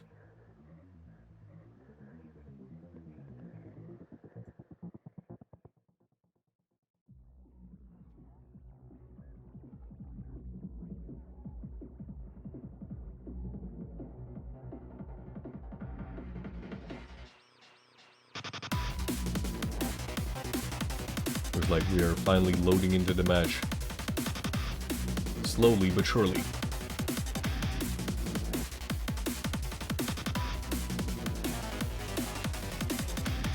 Stone is ready. Okay, no, never mind. Kelts said that he's gonna be right back. And there he is! Speak of the devil.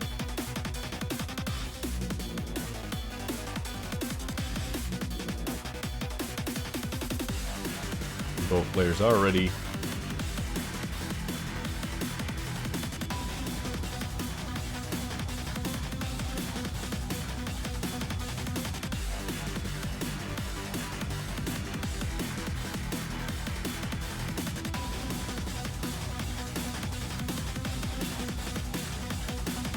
Just waiting for that party leader to make the... to press the button.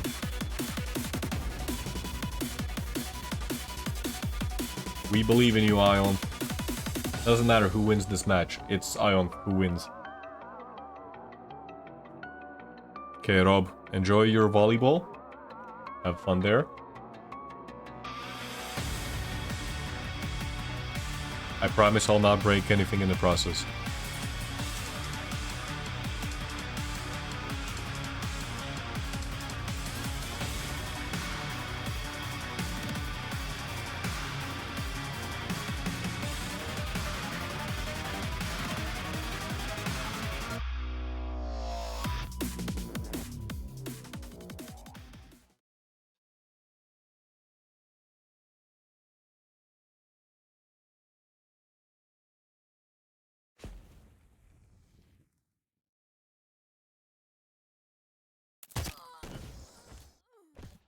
Okay. Prediction. I'm not gonna forget about the prediction this time, guys. I'm sorry. I truly am. Round begins in 3. Predictions are live. 1. Fight. Make your pick. Kelts on Strog versus Stone on Nyx. Map number 1.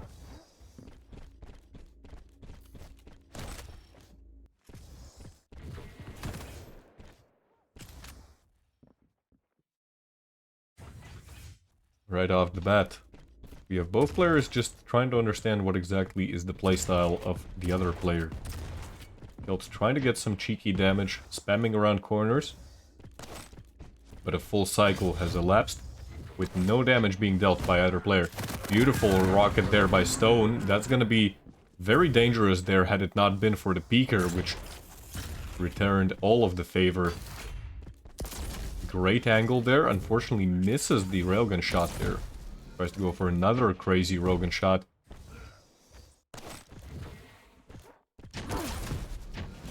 Close range railgun shot. Might finish Stone off. There we go. First blood goes to Kelts, and he might be in time to actually pick up the heavy. Not exactly. Ghostwalk was popped just a millisecond after he was shot by the railgun. And caught in that railgun room, Stone is gonna go down once again. That's one of the reasons why I love this map so much. That railgun room, it's... if you want to get the railgun with which you can control a lot, a huge part of the map, you really have to contest it. It's so easy to get caught there. And you have to commit. No half measures. And you can see here, Kelts just reading Stone's position perfectly so far. Peeker has been used, unfortunately doesn't get a whole lot. But the damage that was done forces Stone to actually retreat using the Ghost Walk. This is gonna allow him to secure the railgun, which does a lot of damage, but Kelts is still able to get a frag there after picking up the Mega. And now the rotation is at a very healthy pace, where there are approximately 6 seconds. That's all you need, really. 6 seconds, 5 seconds to make a rotation from one of the major items over to the next one. So much damage being done by Kelt's Speaker there. It's not even 3 minutes into the match and we already have 8 frags for Kelts, who's not looking like he wants to stop at any moment. Once again, traps his opponent at the railgun room, goes for yet another frag.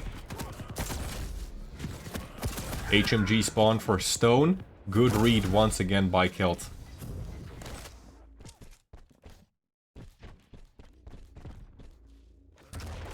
Do the weapons have to be centered? Probably not. I'll change it after the match.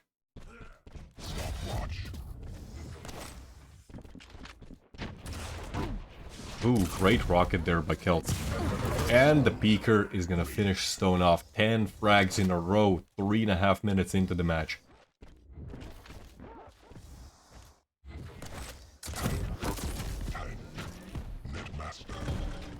Another railgun that connects on Stone that's gonna make him run for his life. Almost was actually able to find an angle there. He's gonna pick up the Mega. Unfortunately, the Heavy now is gonna be spawning pretty much exactly at the same time as Mega. But, ooh, great trap there by Stone. Kelts had no idea that his opponent was right above him. You could see that Kelts was once again trying to make a trap over the railgun, but he was not even close to being there. Both players have pretty much established their own little domain, you know, one's gonna take the Heavy, one's gonna take the Mega. But I just love how Kelts is using all of these angles. Getting just free damage here and there.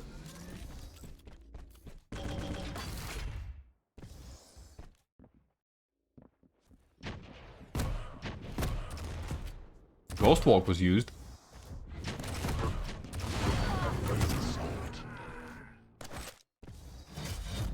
That's not gonna be enough to stop Kelts, though. Just very clean frag happening. Even though both players were on a reasonable stack, just 5-minute warning. so much damage coming out from Kelts. And if we look at the stats, 47% LG on a Nyx, that's not easy. Only 41% railgun, but he has been using it a lot. And on a Nyx, every shot counts. That stack just disappears so quickly. Stone unable to do anything on the map. 0 to 12, 5.5 minutes in, calls the GG.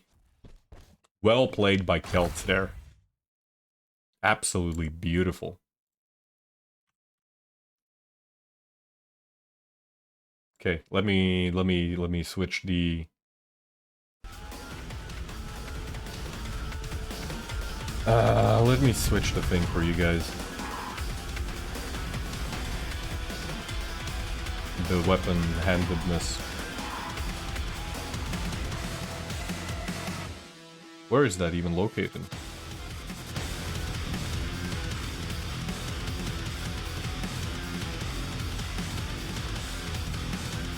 Is it in game? Yes.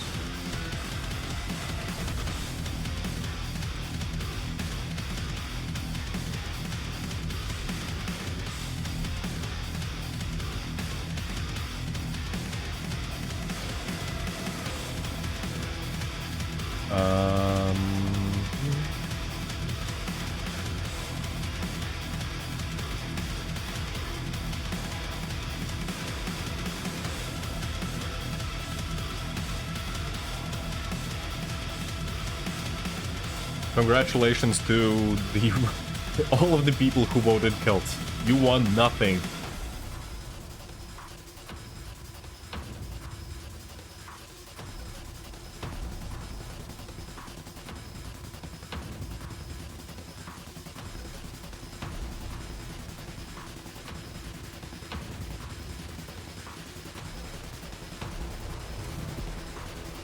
Our players are loading into the next map, however.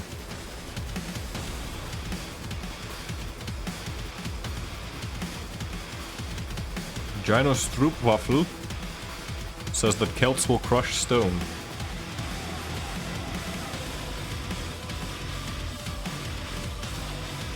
If you say so.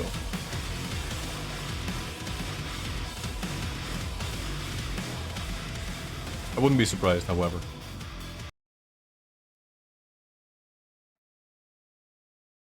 Kelts has been on a... Kelts has been just very, very...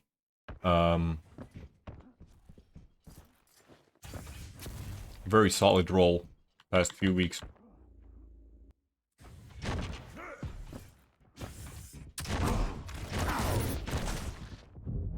Prepare to fight. Round begins in 3, 2, 1. Fight.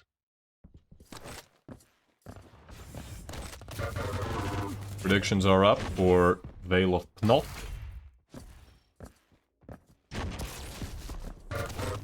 It's gonna be Stone on Death Knight versus Kelts playing Ranger. Map number 2 of upper bracket semifinals. Which is it gonna be? The LG God versus the Rocket God. Interesting rocket jump there, trying to go for a very aggressive push there. Maybe he was mistiming the heavy just a little bit. And that's gonna be 2 frags subsequently for Kelts already, maybe even a third. Beautiful railgun shots by Kelts, finished off with the machine gun.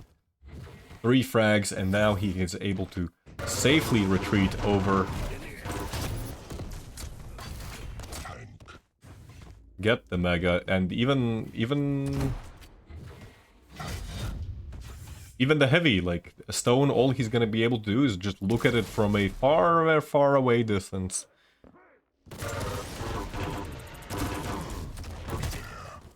Killing spree.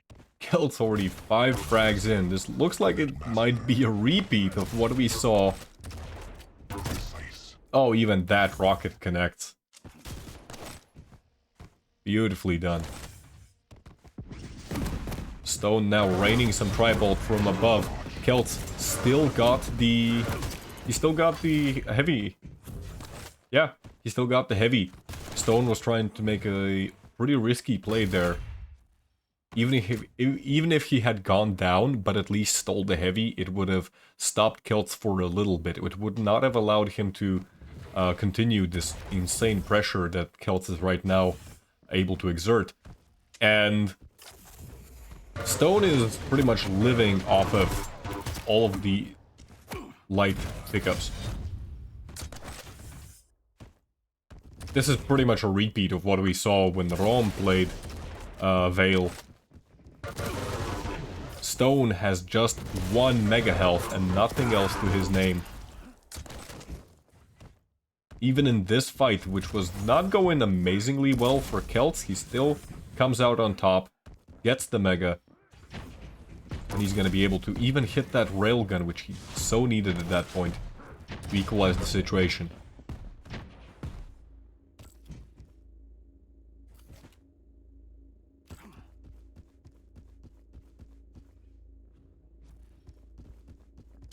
Both players hunting, looking for opportunities where they can just do maybe some damage. Good opening there by Stone. Kelts almost going down, and actually a slight misstep could have ended him in the acid.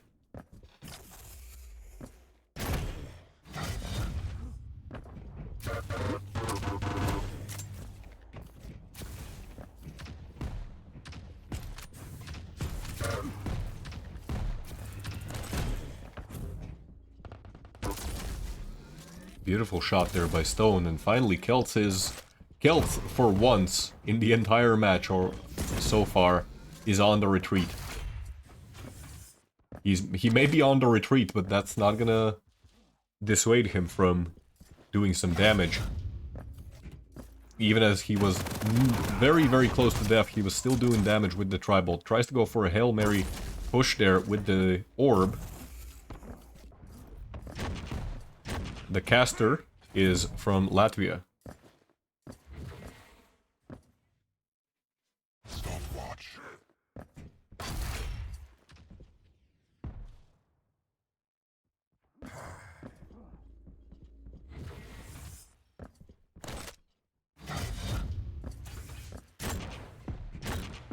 Stone looking for his opponent, but didn't even realize that Kelts was right around the corner, very literally in this case. Kelts is just probably trying to set up a trap.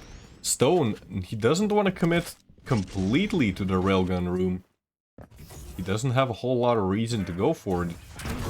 Beautiful trap there by Kelts, and with the combo of the rockets and the orb, he's going to be able to get back into control. So, he's going to be able to at least secure a kill. Not sure about the control part just yet. Oh, those 2 railguns. Beautiful. Absolutely beautifully done. Warning. Combo kill. Where's Latvia from? Guys, what are these? Oh boy. Stone. Follows the GG 5 minutes in. The stats were already broken there. Unfortunately. But beautiful.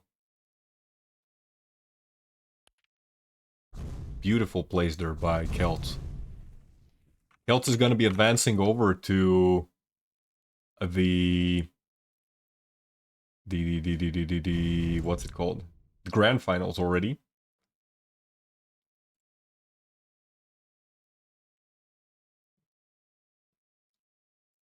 What an absolute monster, that Kelts guy.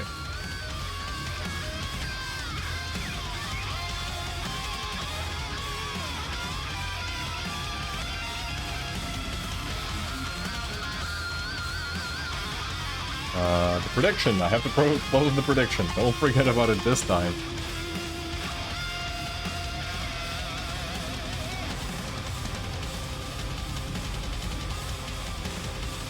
Let's see. Let's see what's going on in the brackets, because now we're gonna be moving on to the lower bracket, if I'm not mistaken. Let me find the brackets. So it looks like it's gonna come down to...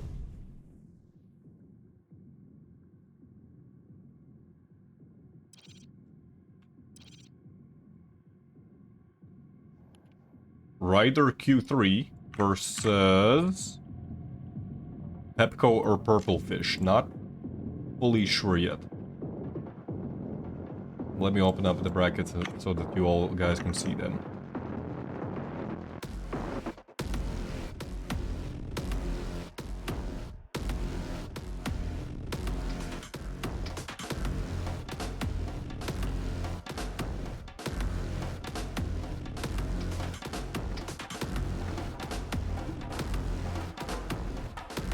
A lot of Dutch people, actually.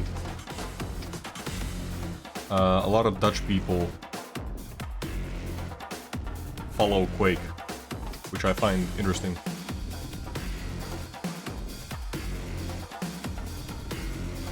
Wasn't Vu? Who remembers Vu? An absolute god of a CPMA player.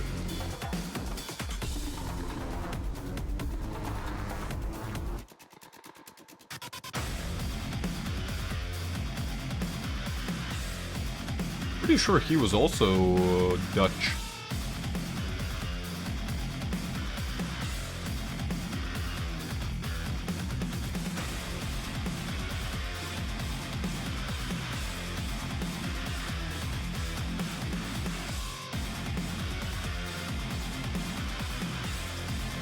But yeah, Kelts has secured his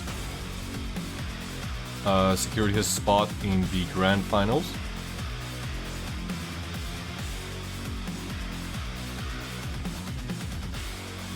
The lower bracket, let's take a look at what have been the developments over in the lower bracket. Ryder Q3 against Leroy. Apparently, I'm not sure, are those actually forfeits? Or are people just marking them as forfeits? For whatever reason.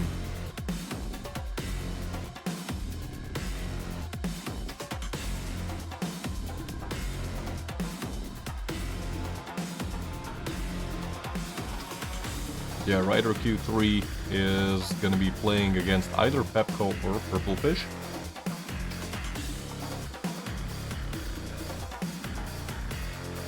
Let me see if I can find any of their streams.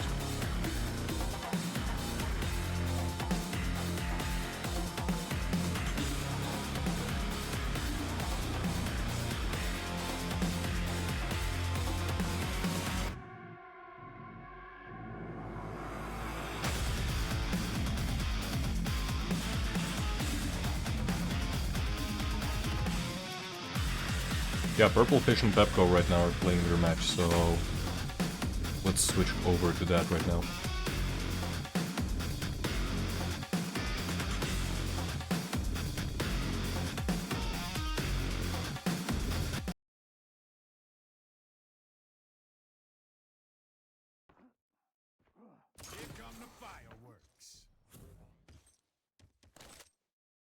It does look so far that Purple Fish might be taking the match. Ноль, блядь. Ой, ну какой ты хуесос, да, лагающий, блядь.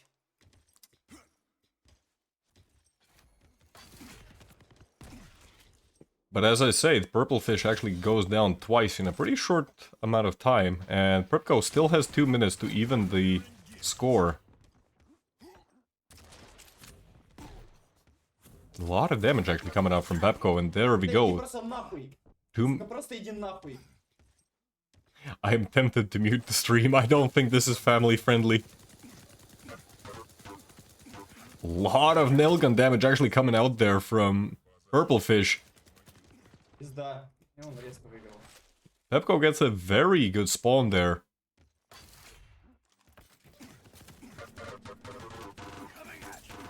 Depending on the family. Fair enough. Fair enough. You don't know what people are used to, you know?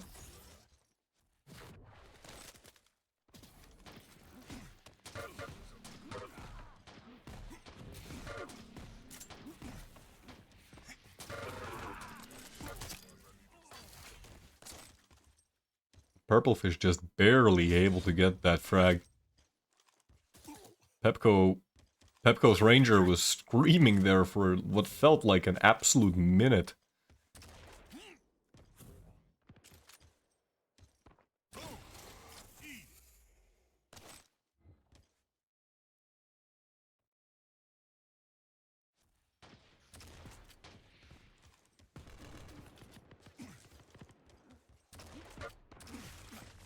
Mike Gunn, that's pretty much the word.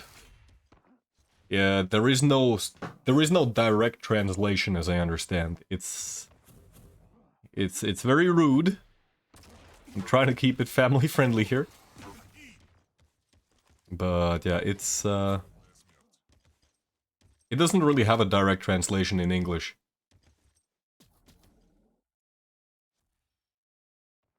Even when you translate it, like, very literally, it doesn't fully convey the meaning.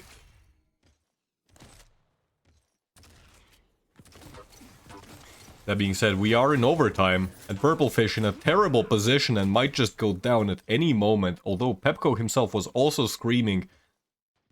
A single shotgun blast could finish either player off. Pepco actually gives up the Mega, not even trying to contest it, gonna rely on the double bubble over in Red Room to stack himself back up.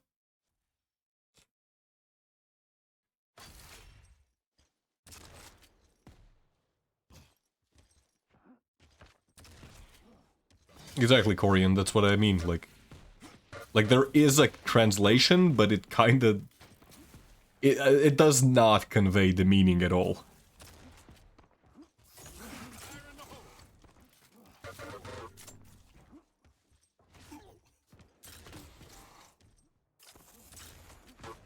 Oh, beautiful rocket there by Purplefish, but it's not enough. It's not enough. He underestimated how low his opponent actually was or wasn't.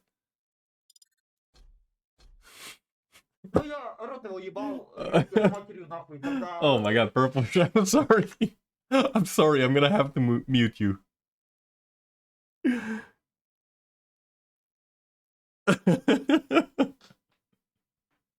Oh boy. Cue the music!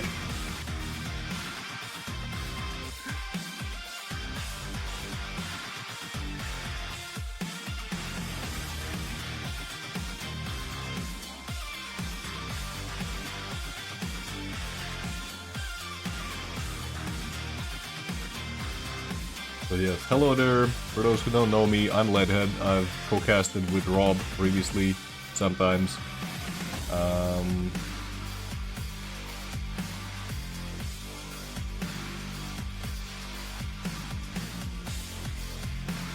And yeah, since Rob is currently unavailable, I am running the stream today.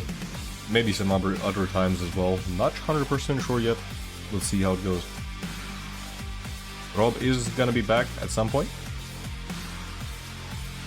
so don't worry about it. So Ryder Q3 and Pepco, they're gonna be playing in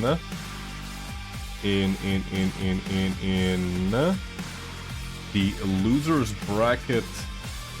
What is that? Or semi-final, quarter-final? I guess that's semi-final.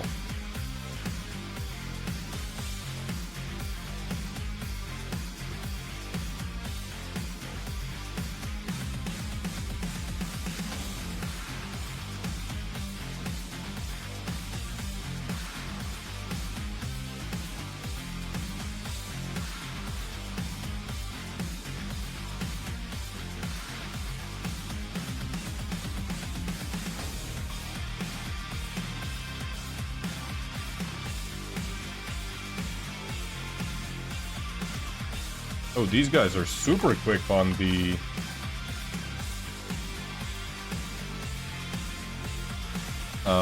super quick on the picks and bans.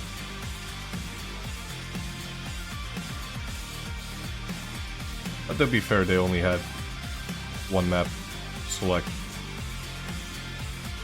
But that's gonna be Blood Covenant. They're gonna be playing Ranger versus Visor.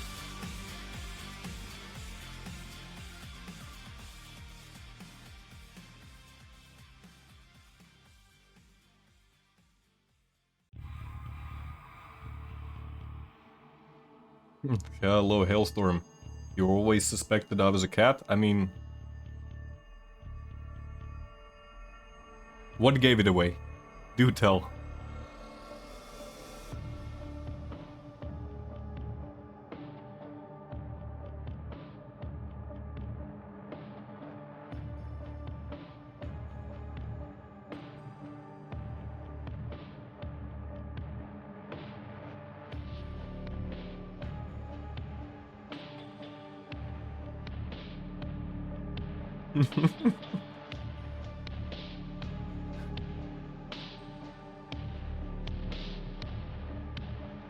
Mm, I'm not sure what exactly are the guys in chat discussing. Okay, they seem to be trying to figure out which server to go for.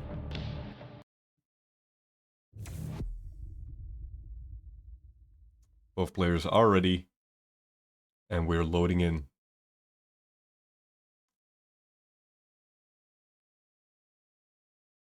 Ryder is lagging everywhere. As I understand, yeah, isn't Ryder like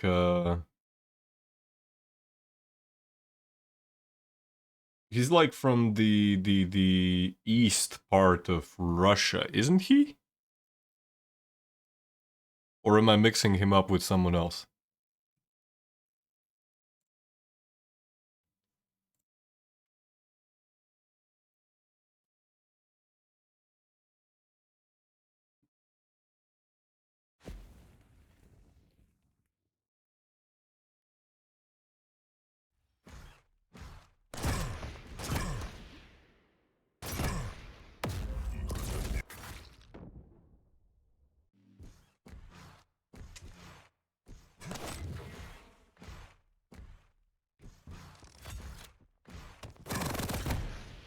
Prepare to fight. Round begins in 3, 2, 1. Fight. Predictions are up, by the way. Gonna be starting out on Pepco, who's playing Visor.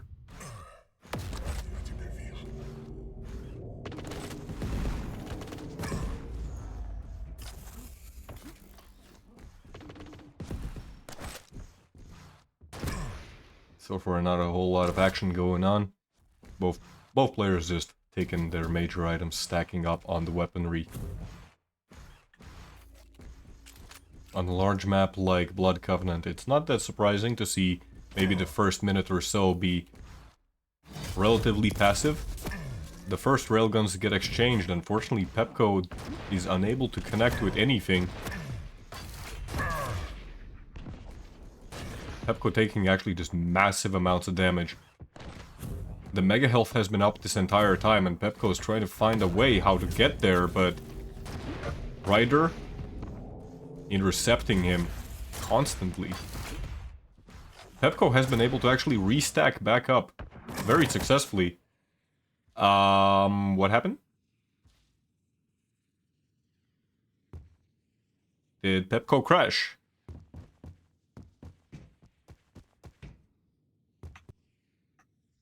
Pepco seems to have crashed, unfortunately.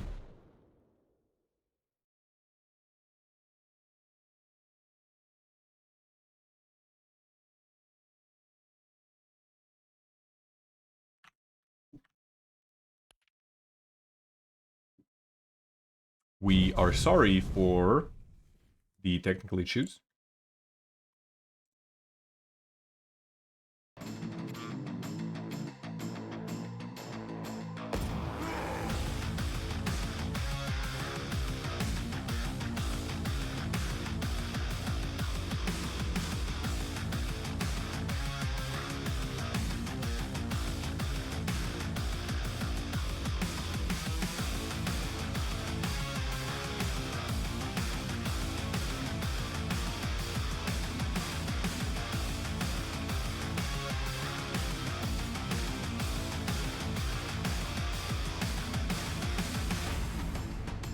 I suspect the match is gonna be just simply replayed.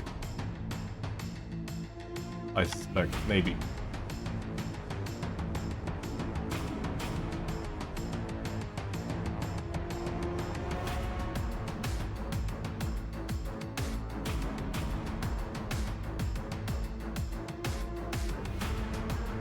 I'm not sure how exactly it works in the spectator view, but yeah, you could tell that something is not right on Pepco's view.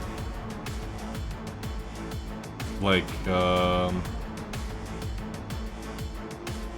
at the moment that Ryder came around the corner with the LG, even in the spectator view, that did not look right. So I suspect, yeah, when Pepco dropped out of the game,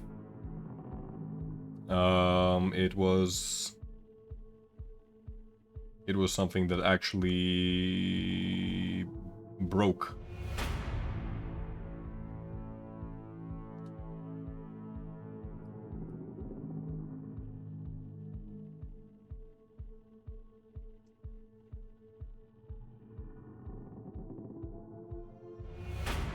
Ryder is asking how exactly are they gonna continue? Most likely they're just gonna restart the match.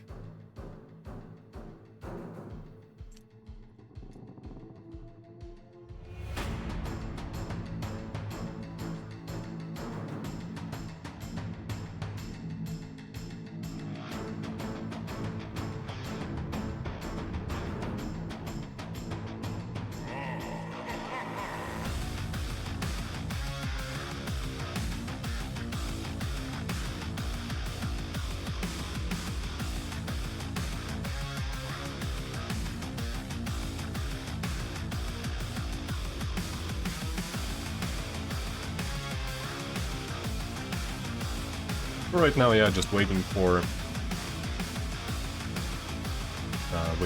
Pepco to get back into the match. While that's happening,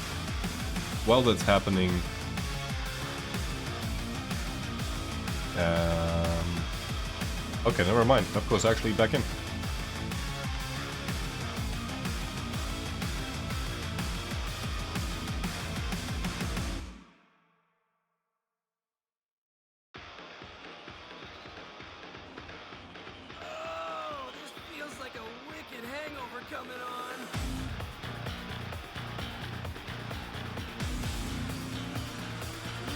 Wanted to quickly look at the brackets just so that we can see what exactly we've gone through so far.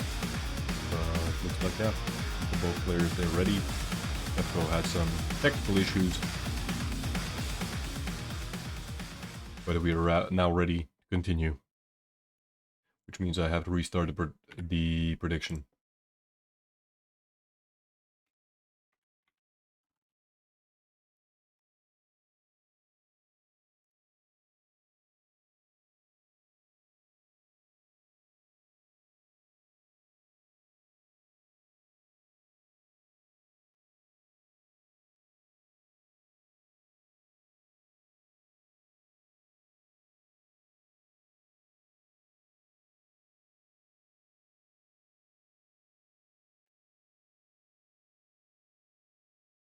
Make your predictions. Who is it gonna be?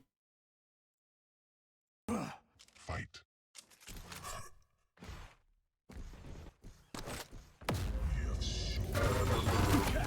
Right out the bat, we have an immediate engagement. None of the players actually went straight for the major items.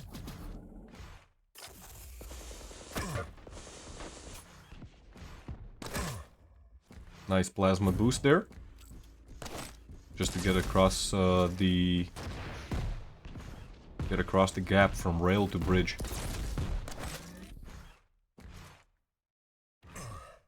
Mega is still up actually this entire time. Mega has not been picked up. I don't think the first Mega... Wait, is that still the first Mega? Yeah, that's still the first Mega, which was up this entire time.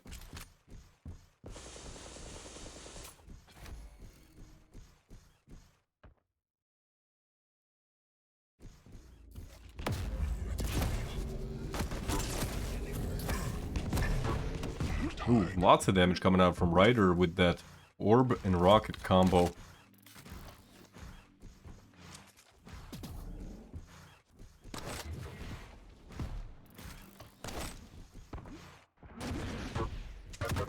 Ooh, great combo there by Pepco, and that's gonna almost kill Ryder. Actually, Pepco gonna drop down to finish off his opponent.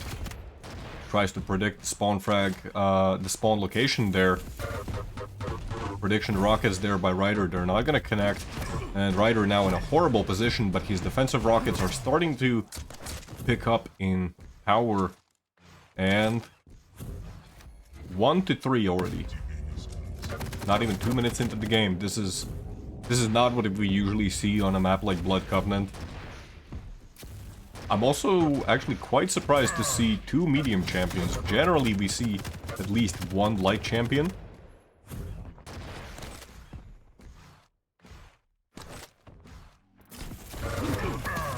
Very aggressive push from both players, and Ryder just barely going down. The mega health was right behind him, and he could have gotten it, but Pepco's MG was too strong.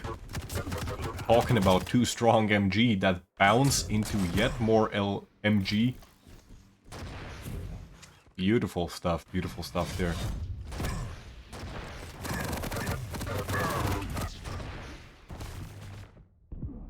Pepco actually gonna go down to Ryder's LG himself there. But not sure how long is that gonna be the case. Both players exchange their exchange kills there.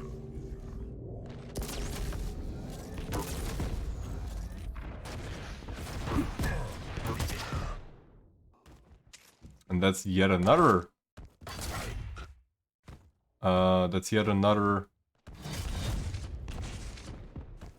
frag trade.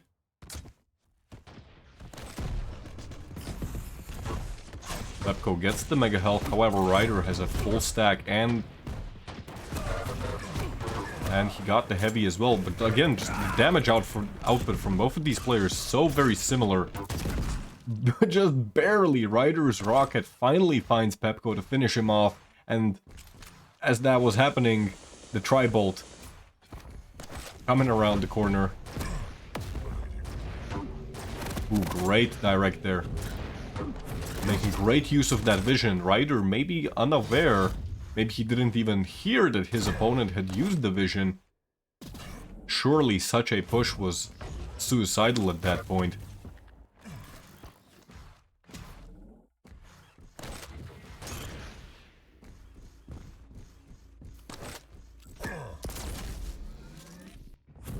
The orb was actually used there by Ryder to get across the rocket launcher faster. Some preemptive rocket damage done by Pepco. Oh, blasts himself in the face. Doesn't have a whole lot of health. Thankfully, he does have the a small health bubble to run into. Great rocket once again, and he also had the heavy right there.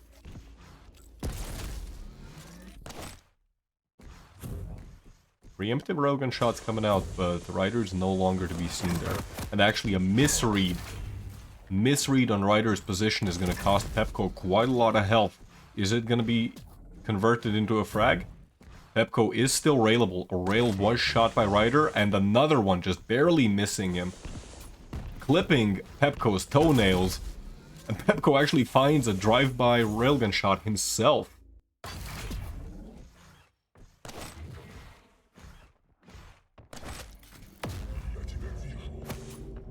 Great plasma gun boost there. I like that. Both players hit their railguns.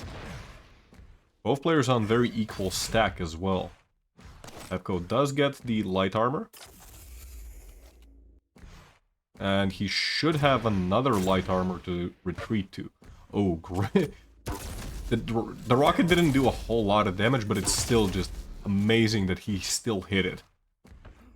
And he's gonna be able to get the spawn position correctly as well. Unfortunately falls down, which is gonna give Ryder the mega health. And he also has the position on the railgun, so Ryder's not in an awful position. He may have lost the frag, but he's still contested for control.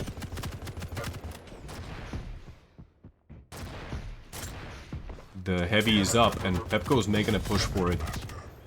All of Ryder's armor stack just gets instantly wiped out. One more rail. Can Ryder find it? Oh, just barely. Pepco finds the small health bubble. And that allows Pepco to actually get a frag for himself.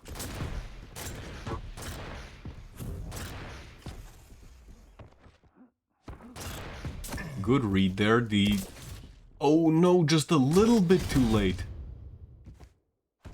He would have gone down to the railgun anyways. He was already at 26 health. The amount of armor did not matter. But at the same time, you do not want to give up a heavy just like that for no real gain. And we can see that Ryder now just hunting for his opponent. He has 3 minutes to get 4 frags to at least make this map on a tied score. Nice use of the railgun. There's another railgun. Has to be careful. Pepco's lightning gun could be very powerful there, but Ryder gets a very clean kill.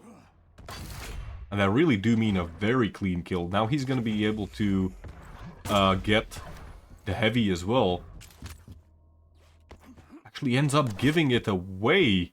Yeah, it looks like he's gonna be giving up the heavy in favor of trying to do some damage. Slight mistake there from Ryder. Maybe a little slow on that rotation, but you know what wasn't slow? The reaction on those rockets. Beautiful. And now he's going to be able to trap his opponent with the spawn, and another unfortunate spawn for Pepco.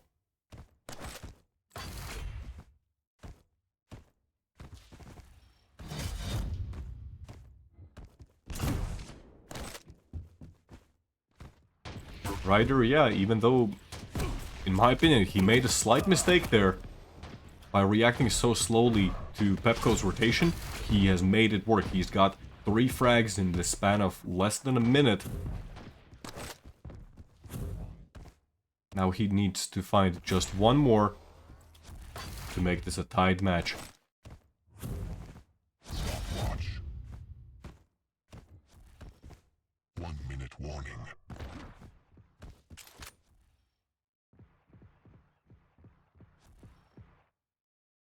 Ooh, Ryder, is he gonna come up the jump pad? He does, uses the orb as well. Combo into a railgun. Ryder is still pretty healthy. Pepco, he knew where Ryder was. Why? You could hear that Pepco actually used the vision. I'm not sure why did he decide to drop down. Maybe there was a slight movement error there. But that cost him another frag. 30 seconds left. And the map is currently 11-11, tied. Pepco takes a critical railgun shot. He cannot afford to take free railguns like that. At this point, Ryder's gonna have the orb momentarily. This could be a kill. This is it. One of them dies here. Oh my god, what was that angle?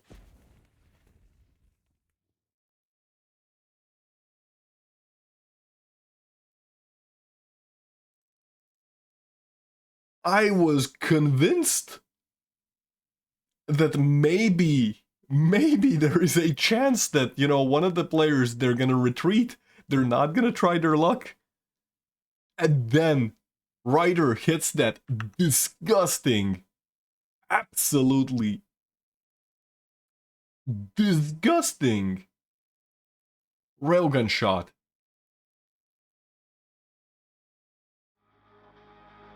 Oh my god.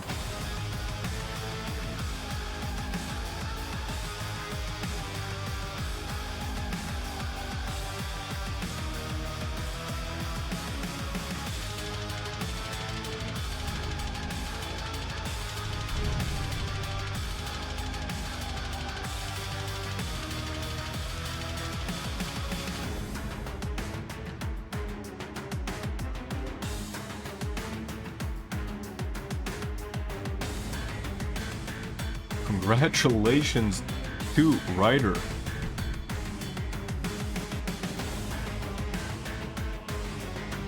now Ryder is going to be advancing to the lower bracket finals, where he's going to be facing off against Stone.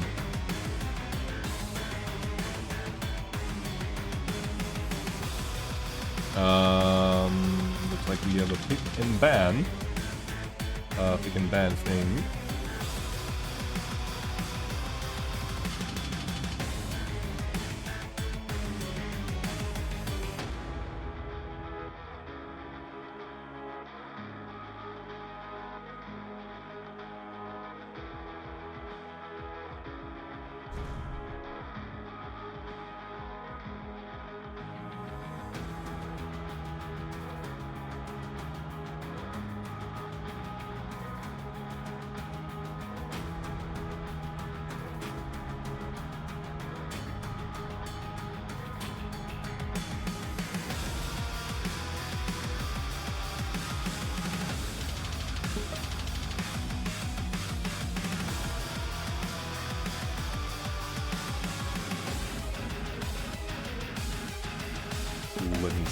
Let me see, I don't want to mess this up.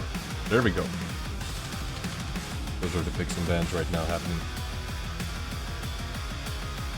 Corrupted Keep gets immediately banned by Ryder. Stone banning Blood Covenant.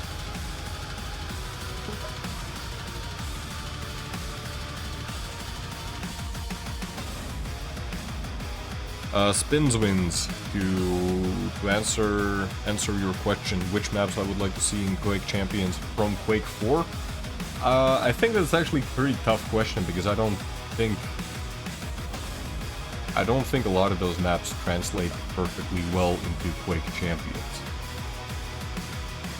I mean, Monsoon is pretty much a given, you have to integrate it somehow. The question now with Monsoon is you have that, that rail, that little rail pocket where you have to crouch slide. You cannot actually crouch under anything in Quake Champions, so now the game has to be adjusted. Second, what do you do with champions who do not have crouch sliding, so rail becomes pretty much untenable at that point. So the map probably has to be adjusted at some point, somehow, Galang, I think, actually could work.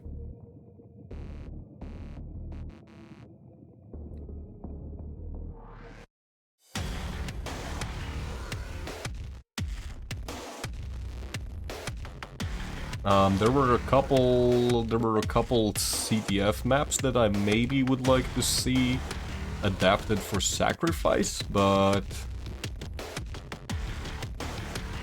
that's also a pretty big if, because generally Sacrifice and CTF in Quake Champions, it's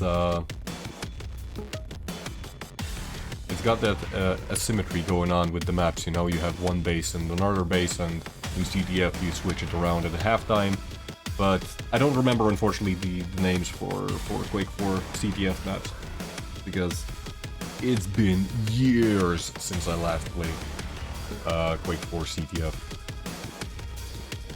Frantic I would love to see for duels, but again, Frantic is absolutely tiny, and I'm not sure if it would even work in Quake Champions. So it's not that easy of a question, honestly, to answer.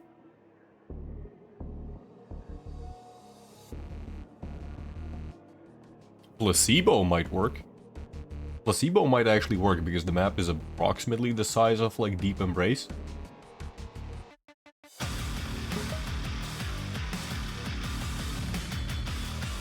But this is not a Quake 4 stream. I'm sorry, guys.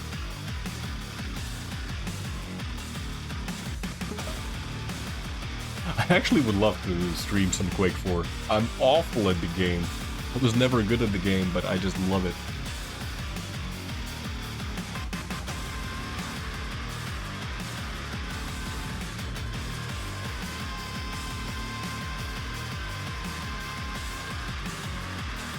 And yeah, it's been literally at least a decade since I seriously played Quake 4.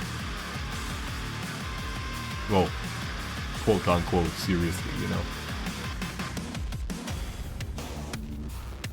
Yeah, we have the picks and bans done.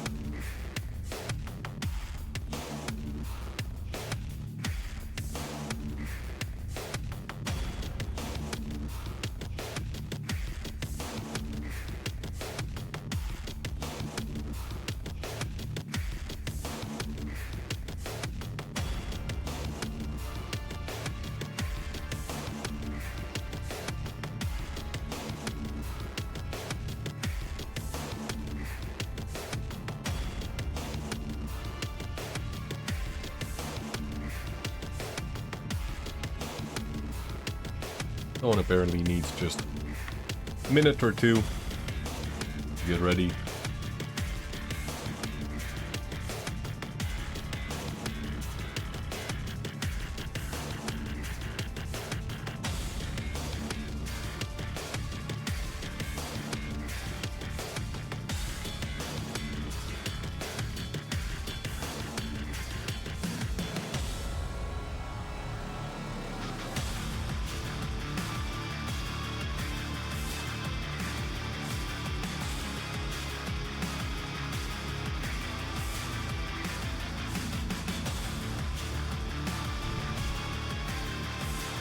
I don't get it. I don't get it. Both of the guys, they're from Russia, right? Stone and Ryder, they're both from Russia. Why are they playing in London? Of all the servers you could play on, why are you playing on London?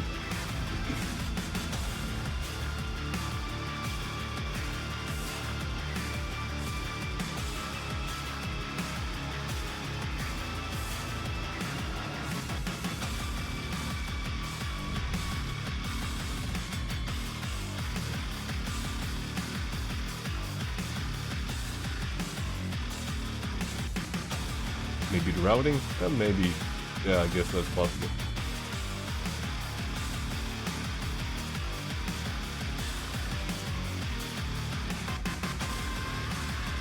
There we go. We are in the lower bracket final. Ryder, the god of drive-by rails, versus Stone, the god of rockets. At least that's what it has seemed like so far.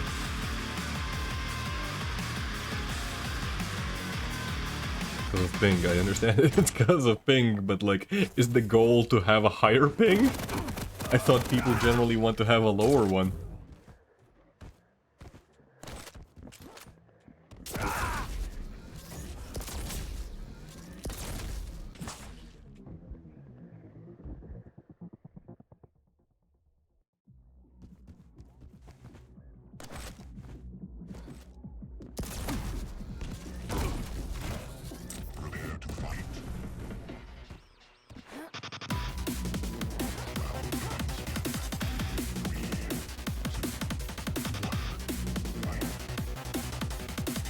Predictions are up for the next 2 minutes.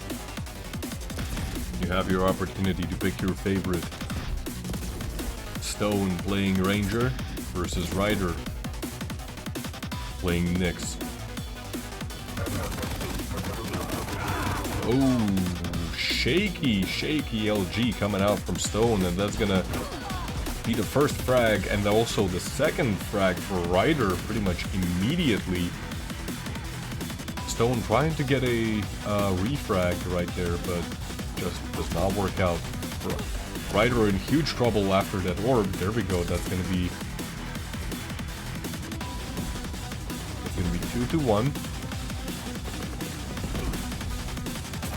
Stone actually taking a massive amount of damage there.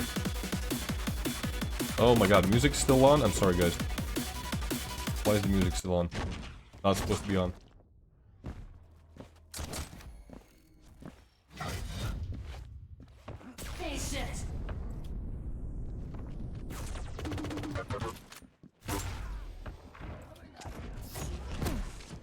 Yeah, that was weird. Why was the music still on?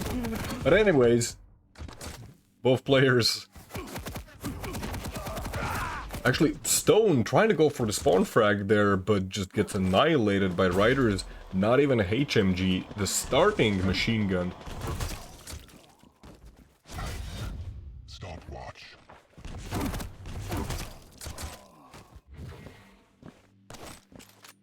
And Ryder at this point has been stringing these frags together one after another. He has got both major items at this point.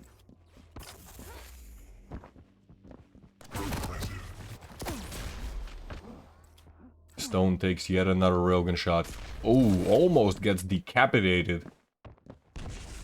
Nice prediction there. Orb is used and he steals off the heavy. However, Ryder is still pretty healthy and he has all the weapons. This is not looking good.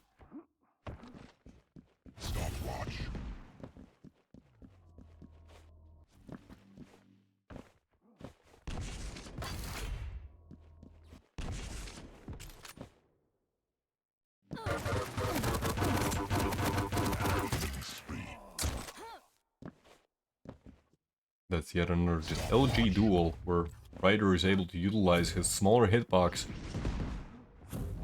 and superior aim to come out on top. Just a beautiful combo there as well. Preemptive rocket. Ooh, beautifully done. 85 damage, almost a direct.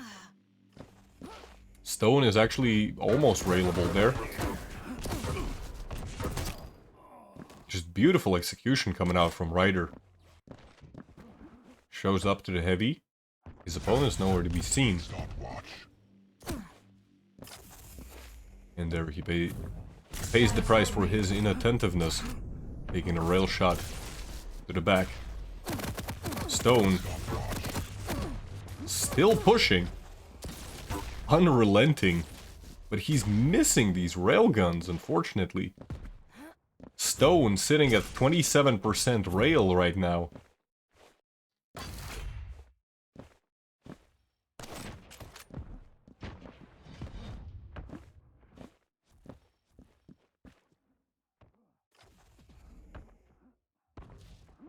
Ryder is gonna hear his opponent and maybe try to set up a trap over at the T connector. He's gonna hear the Mega being picked up. But Stone, he's looking in the wrong direction.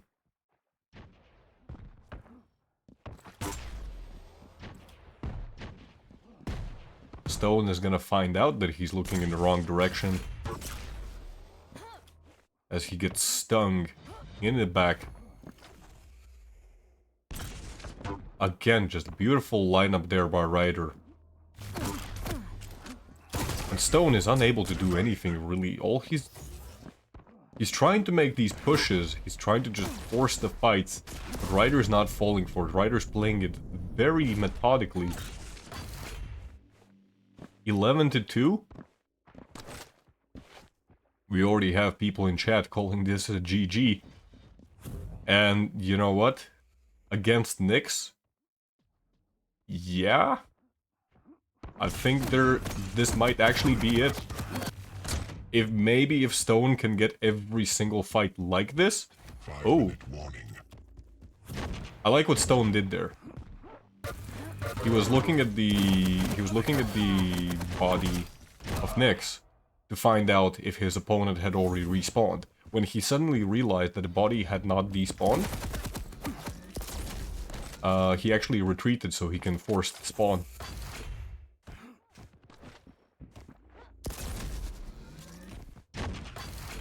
But he got a few kills.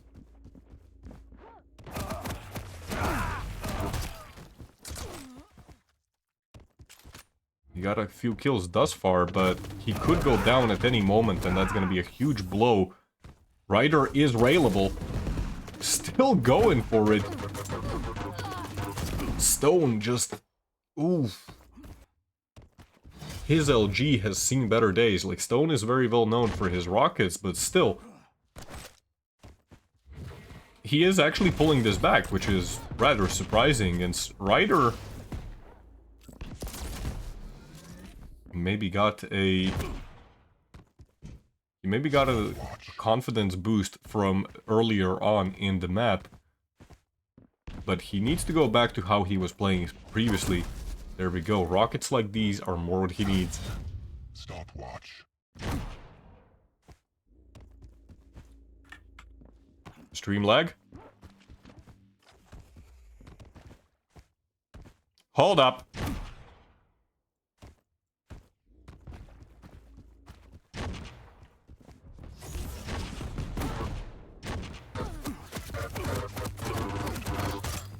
Killing spree.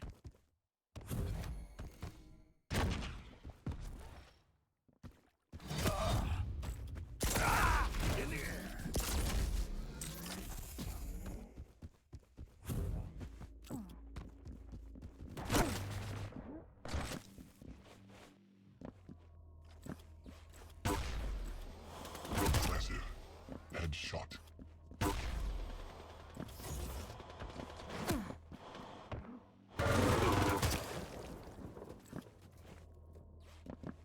Okay, sorry. I'm not sure what happened there, but yeah, it looks like we dropped a few frames. A few thousand even.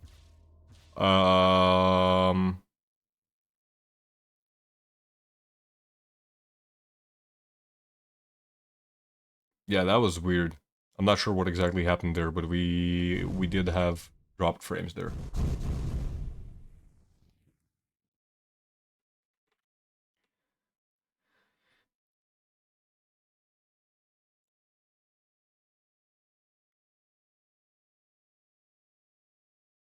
But yeah, Ryder, he was able to... sorry, Stone.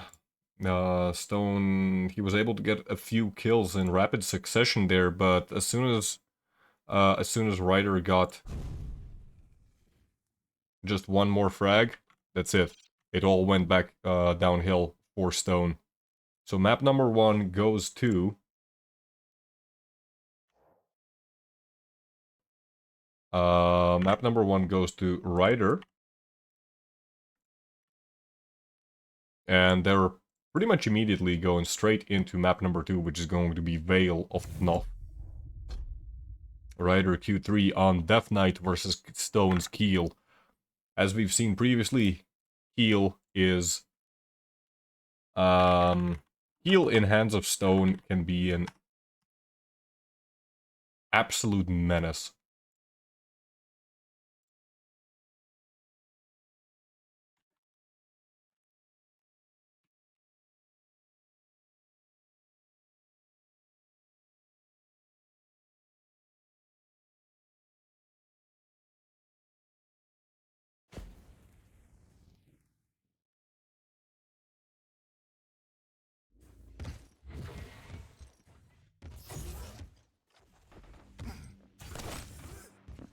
Someone in chat, I don't remember who it was anymore, sorry,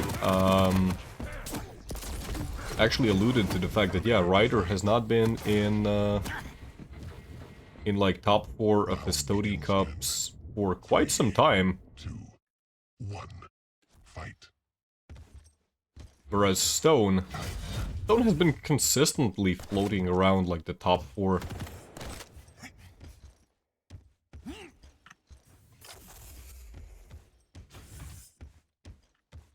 Predictions are up, by the way, starting on Stone.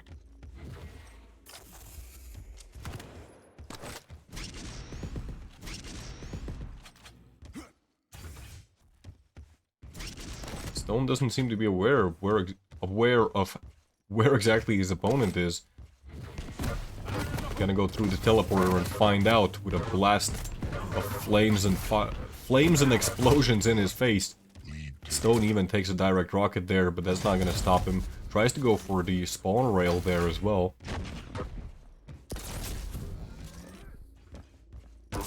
Ryder thus far, he's dealing damage, but it's just not enough.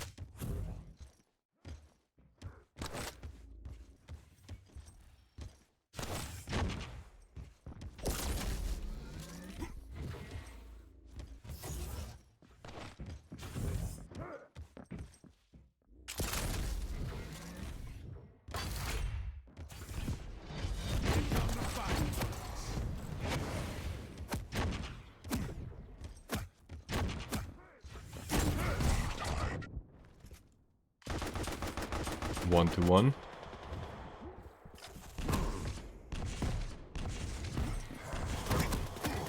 Ryder has been able to get at least one frag to even the score, and with rails like these, he might be looking to get into control as well. That being said, Stone was able to secure the mega there. Ooh, that was a very, very close railgun shot.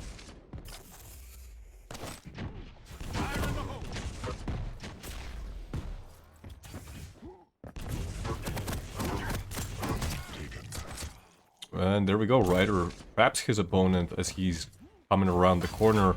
Beautiful rockets there, finish off the frag. However, Stone is able to get a refrag pretty much immediately.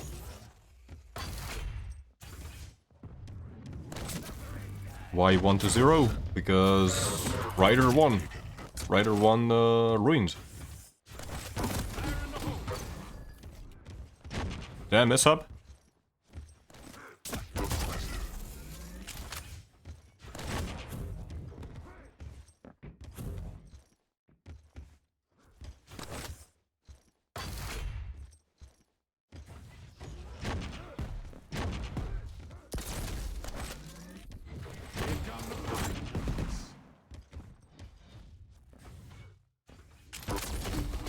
A lot of grenades being spammed by Stone. Ooh, actually takes a huge tri-bolt blast over there.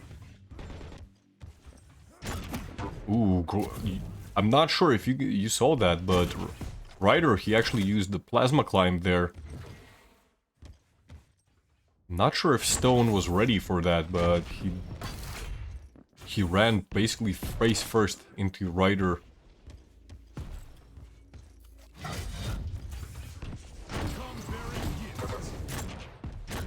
A lot of damage coming out once again from all those explosives that Stone is packing. There we go, finishing off with the lightning gun. So he's gonna be able to contest the rocket launcher room, but actually Stone just taking massive amounts of damage. Uncharacteristically for Stone, the rockets do not connect, and that allows Ryder to get back into the game.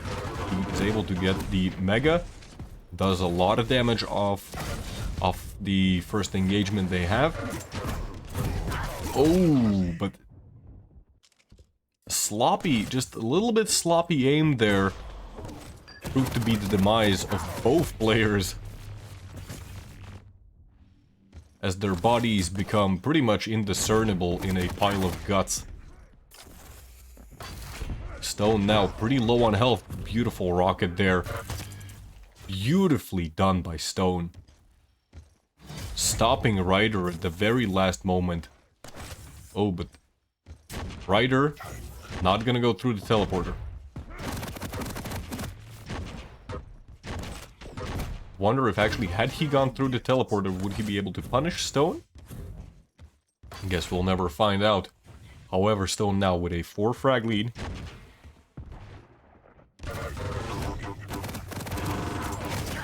Lots of LG damage, however, the flames are going to finish Stone off.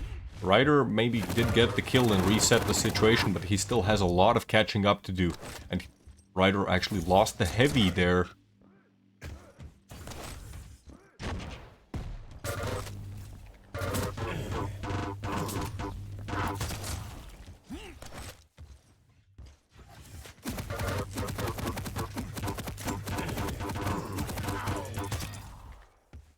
Stone is getting these frags, but just barely.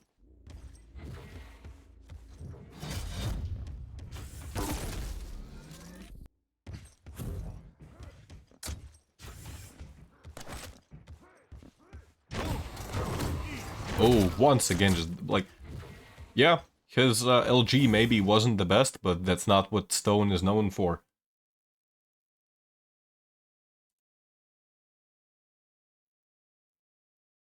Stone is known for just absolutely beautiful rockets. You combine that with Keel's grenades, and the amount of damage that he can do in a short amount of time is absolutely insane.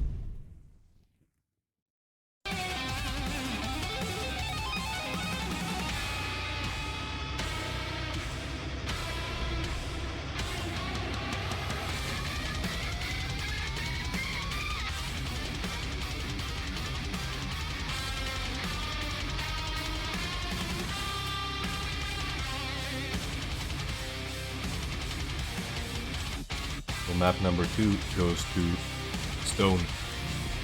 And we're already jumping straight into map number 3, which is going to be Molten Falls, BJ versus Visor.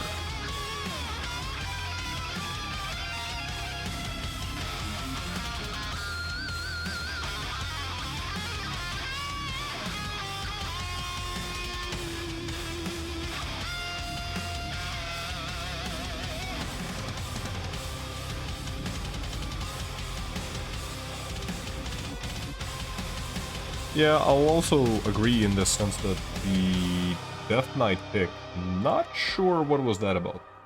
It did not seem all that good. He definitely was able to get a frag here or there, but... was it worth it?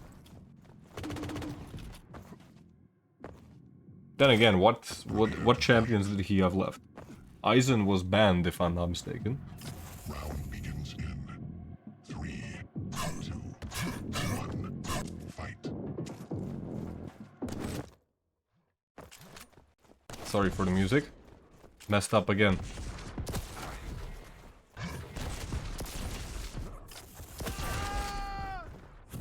Fight happening pretty much immediately. Very start of the match. No chill this time.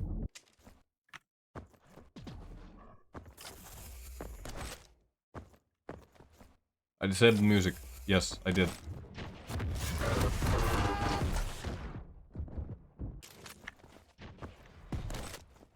Thankfully, I think. I hope.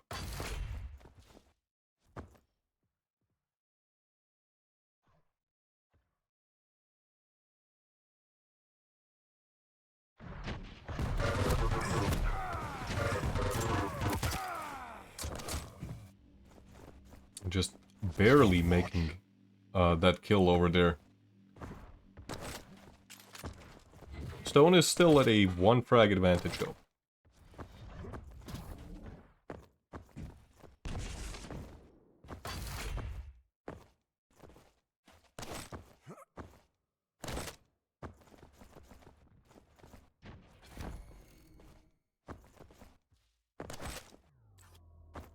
Ryder is gonna be now looking for these weird angles he has been consistently hitting so far.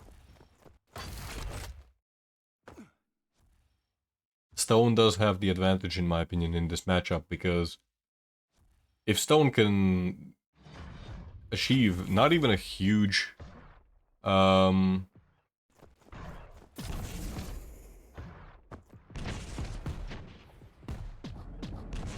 not even a huge advantage in terms of the overall score, he should be able to easily predict where exactly his opponent's going to be. And aside from some risky rocket jumps, well, BJ doesn't have a whole lot of opportunities to catch up to his opponent. And the game has slowed down considerably already. Stone actually gonna run right for the heavy, despite the dual wield. And there we go, yet another frag going for Ryder.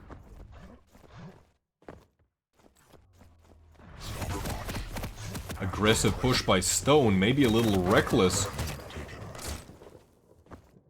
A miscalculation maybe of the timing. Well, he's gonna know that for sure now.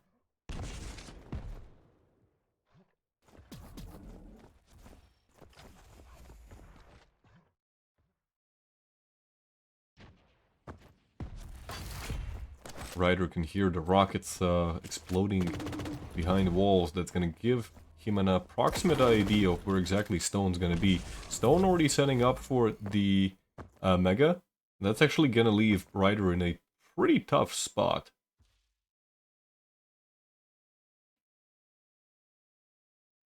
Both players not willing to take any risks whatsoever, just playing it very safe. Vision was used by Stone. He's gonna know where exactly his opponent is. Tries to go for a railgun shot around the corner. Misses one.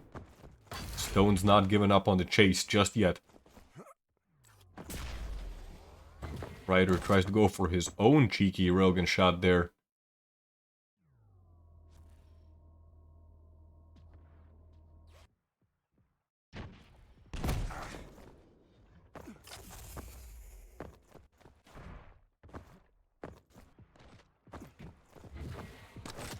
Ryder's playing this pretty well. He fell out of control,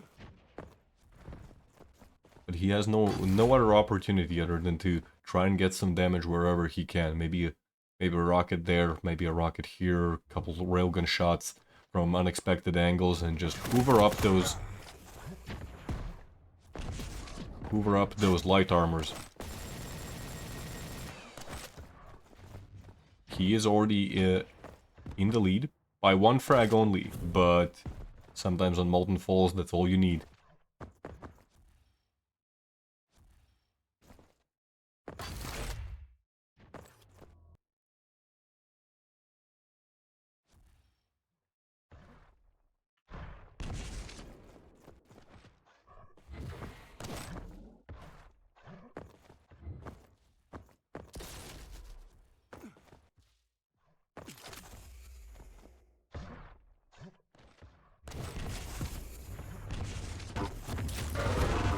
Oh, dual-wield lightning gun. As Stone comes up the jump pad. Stone's patience must have been running thin at that point. That's yet another aggressive push coming out from Stone, but Ryder is not even that... His stack is not even that low, which would justify so much aggression coming out from Stone. There we go, we finally have quite a lot of damage coming out from Stone, but again, it's just not enough to finish him off. Ryder playing this exceptionally well, goes down in the end, but Stone is quite literally exactly where he was 3 minutes ago. Arguably, he's in an even worse position because now he has 3 frags to catch up to.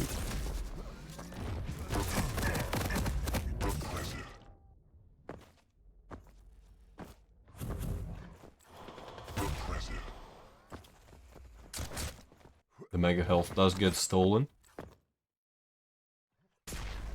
Oh, almost hits that railgun. But yeah, this entire time, Ryder... He's been at the frag advantage, but he's just played this so well. This is like watching Rom if Rom actually could aim.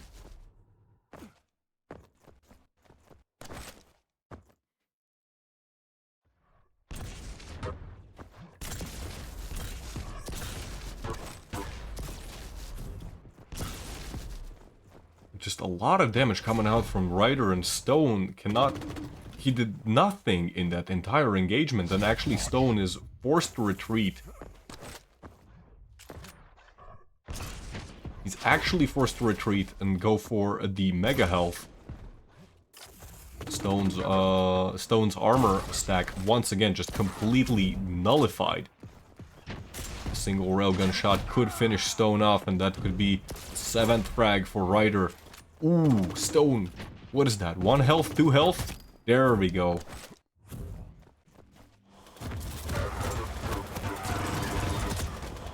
Stone was able to get a pretty close spawn, thankfully. For him, get the heavy armor. And even though the dual wield was used, it is not enough to stop Stone. But right now we're back in the same situation. Stone is still... He still has a lot of catching up to do, and it's gonna be very hard when Ryder is just playing so well on the defensive.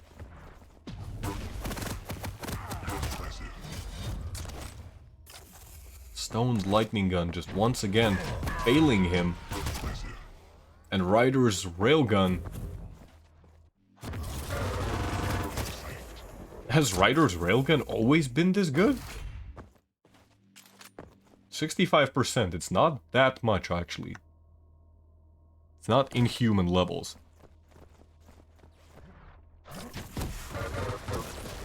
But yeah, Stone has just... I'm not sure what happened there, but Stone has barely been doing any kind of damage, it feels like. Again, a missed railgun shot. It's a little too late to even make any difference at this point, but it hurts to see how well was Stone doing in the entire tournament thus far, and he's just not hitting anything. Just 37% railgun from Stone and 24% LG. Those are not the stats that you want to see. And another spawn frag. Stone calls the GG's 15-3. You know what that means.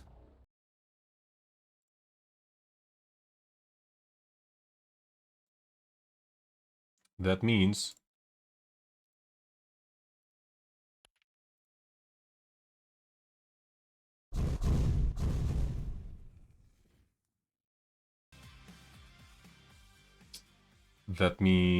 the winner is Ryder, who's gonna be facing off against Kelts in the grand finals.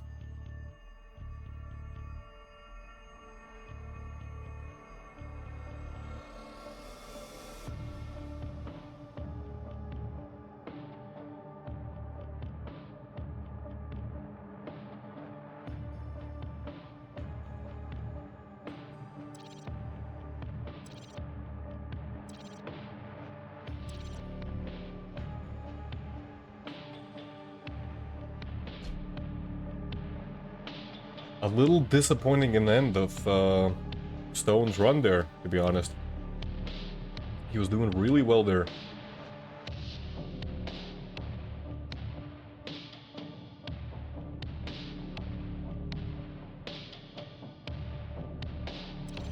Gotta show my cat. Oh, I gotta close the prediction as well.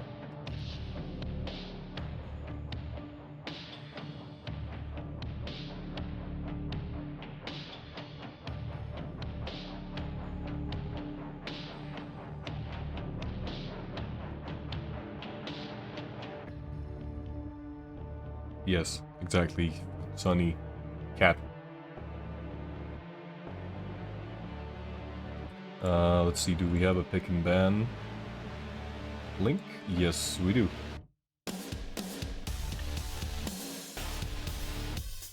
How have games been today? They have been quite exciting. Stone has been demolishing people with the rocket launcher. Ryder, however, pulling out some magic on a defensive play in the lower bracket finals. That was like quite exciting to see. It's been great. It's been great so far.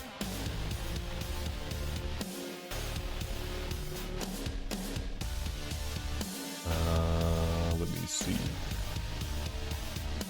Let's save this. But yeah, right now we're going to be playing Grand Finals. When was the last time Ryder actually got to play in Grand Finals of Estoty?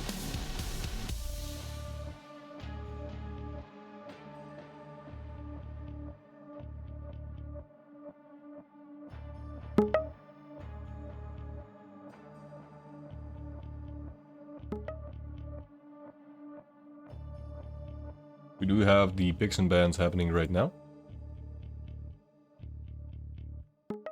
Kelts decides that the first map that he's going to be pretty much banning is going to be Ruins of Sarnath. Ryder picking Molten Falls. Understandably so, given how well he did in the previous matchup. Veil gets banned, Tower of Koth gets banned. Oh, Tower of Koth, my beloved. I am very saddened to see that Tower of Koth has been banned. Especially given the fact that Kelts is legitimately a good player on Tower of Koth. Whoever, I don't care who was it. There was somebody in ranked duels, in ranked matchmaking, which told me that like nobody plays Tower of Koth. Go tell that to Kelts right now. Have you seen Kilson play it? Exactly. Go watch Kilson play it. And tell me that no one plays Tower of Koth. Clearly, it is the map of gods.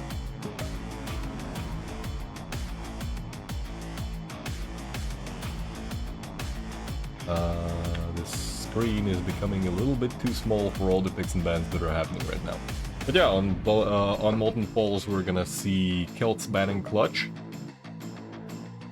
Interesting. Ryder picks a Ranger. Kelts picking Strog and Peaker.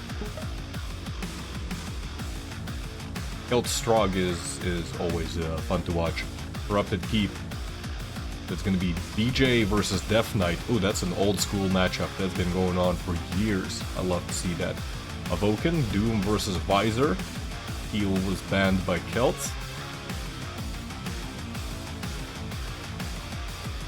And on Blood Covenant, Athena banned. Kelts on Nyx versus Ryder on Slash.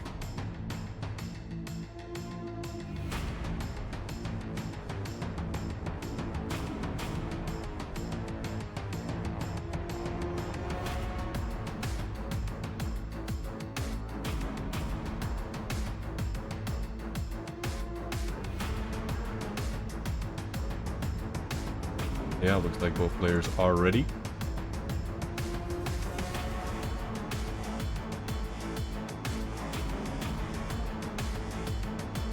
And we're gonna be loading into the first map soon enough.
So there we go, welcome to the grand finals.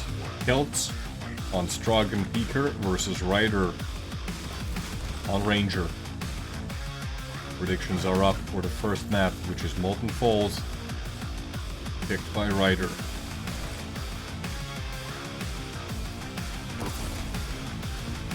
Kelt's gonna open up the map with a little bit of railgun damage. And I forgot to mute the music. I did, of course I did.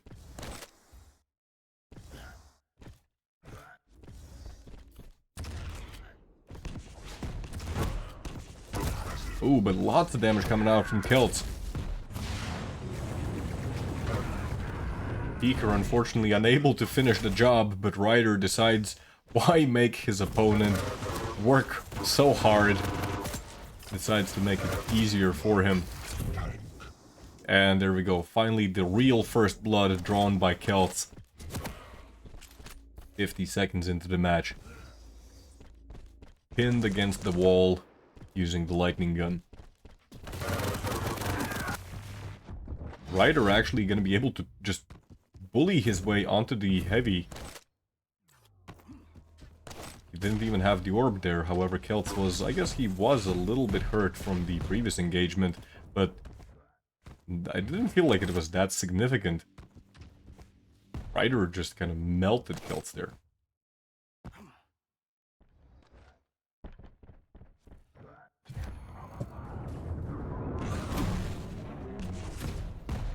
A little bit of damage coming out with the Peaker.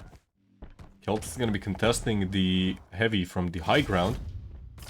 Kelts does know when exactly he's going to be coming up now. That's the main thing. But oh my god, so much damage there. Ryder almost going down in the process as well.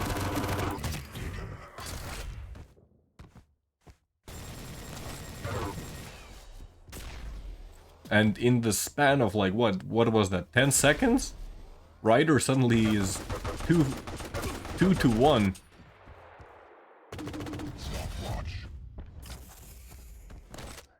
This would also not happen if Rob was here. Oh, Ryder, he made the right prediction, however his rail was just barely off.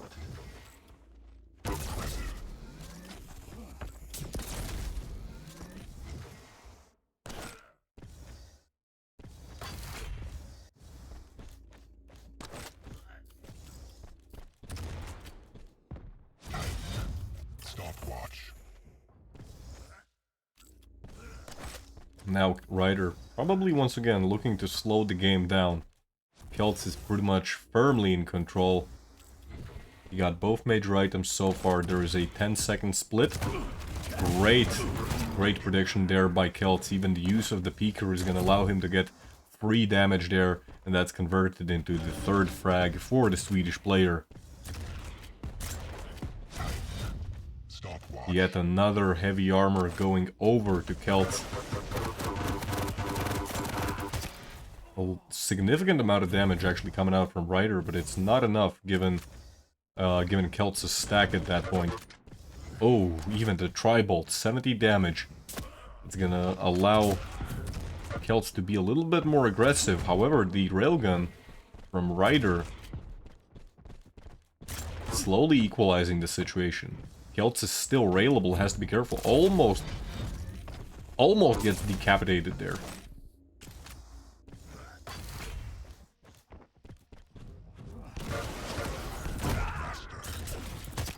Oh, and both players trade the frags. They get pretty close spawns to each other as well.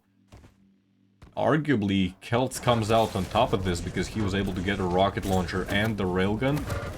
And he has the Peaker, which the Peaker has thus far been very good. He's already done substantial damage. Ryder does get the heavy, but not for free. In fact, its stacks are pretty much equal, despite the fact that Ryder is the one who got the major item. Ryder is able to secure the railgun for once. He still has 2 frags to catch up to. Ryder's really early on this, actually. 5 seconds early. Uses the orb, but he might go down. Although Kelts, he's railable as well.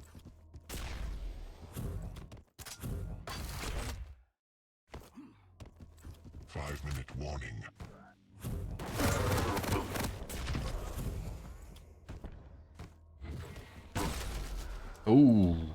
Kelts now firmly on the back foot. He's not gonna give up without a fight. It's a railgun. That's still gonna be a frag for Ryder, but at least the stacks are a little bit equalized, and especially after Kelts gets that heavy armor, it's in his favor.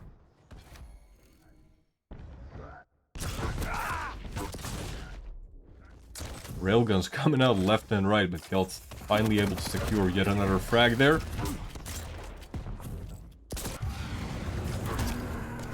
That railgun shot from Ryder, it looked like it came out of Ranger's armpit, flicking the mouse so fast that the game's not even able to catch up.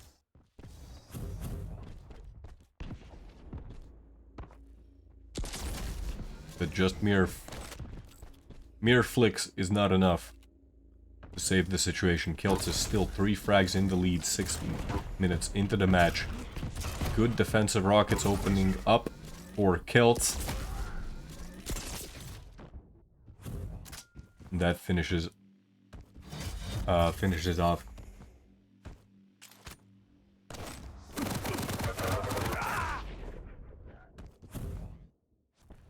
Yeah, Ryder, despite the fact that he's been getting some frags, it's been very tough for him to establish any kind of control.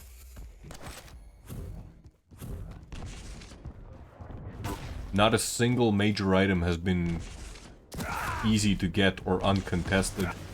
Oh, and actually he goes down 3 seconds before the heavy comes up, and now Kelts is insanely stacked. 170 health, 170 armor.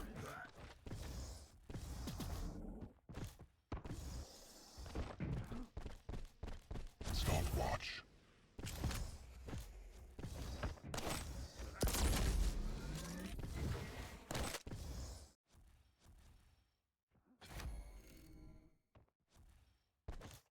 Kelts being a little slow around the corner.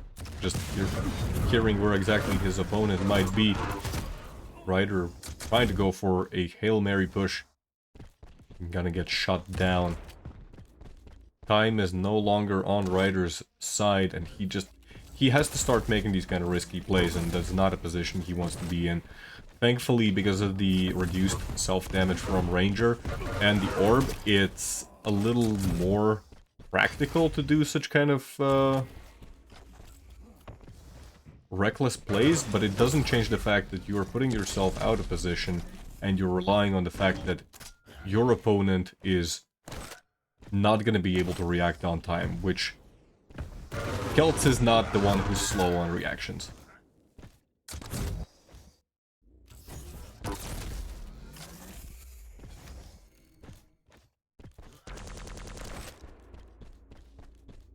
Five to 11, we have a minute and a half remaining.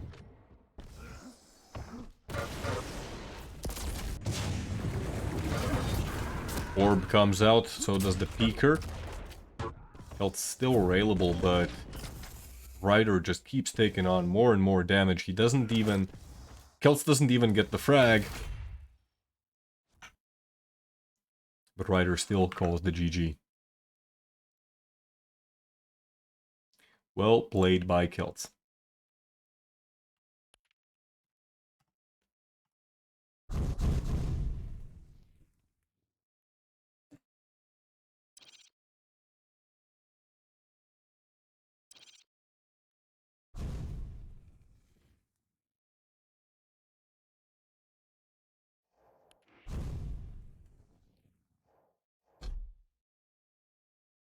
Pretty much no break in between either. We're just gonna straight up go ahead into map number 2, which is Corrupted Keep. If Kelts can win...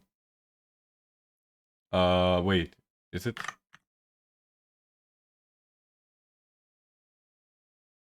Is it actually like that, where Kelts wins one more, and that's it? Yes!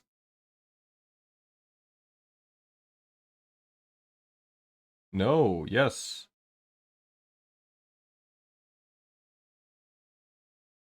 I got confused.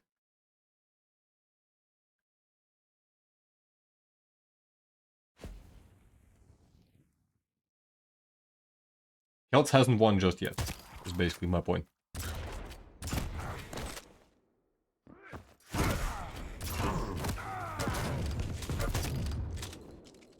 Let me start up with the predictions. Prepare to fight. The corrupted keep. Round begins in. Nobody still knows what the map's corrupted with. Probably holes in the map, you know.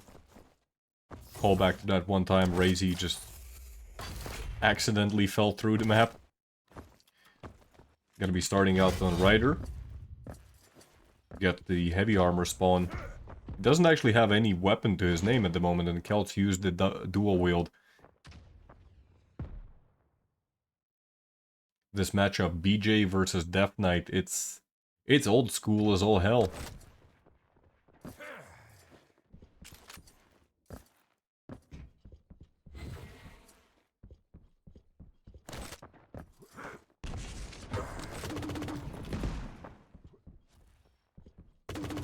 Ryder actually gonna be able to scare away the Swedish player using the Tribolt and just his mere presence.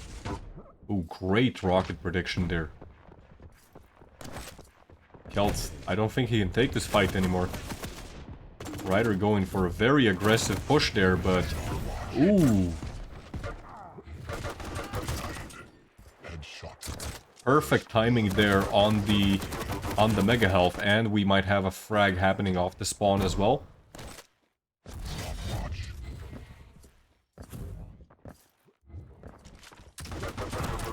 Just beautiful use of the HMG there. The spawn was actually delayed by Kelts there, wisely done. Just tripped up Ryder just a little bit, that prevented him from obtaining 3 damage. Ryder takes quite a lot of damage in the process. A close range shotgun blast could have finished him off there. Kelts, however, left with absolutely no armor to his name. The major items are not coming up for another 10 seconds, and all of the light armors have also been picked up. Kelts forced to use the dual wield defensively, but Ryder actually still runs into him. Honestly, I wouldn't be surprised if Ryder just did not expect the dual wield to still be active.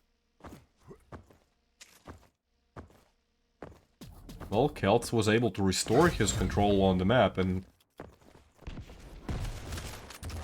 with the huge delay that we have of the major items spawning, this is looking pretty good for Kelts right now. Mega's coming up right now, and then there's exactly 15-second delay for the heavy. Ryder just waiting it out in that spooky corridor. Dark corridor like castle.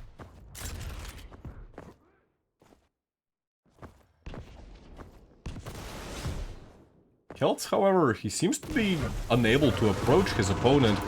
Floated mid-air. Beautifully done. And here we go. Dual wield popped. A little indecisive on the weapon switch there.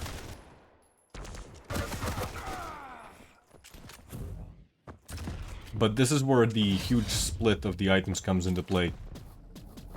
He was able to do considerable damage, and there was nothing that Ryder could have done there. Even if he went for the major item, there was nothing to contest there. Nothing was coming up.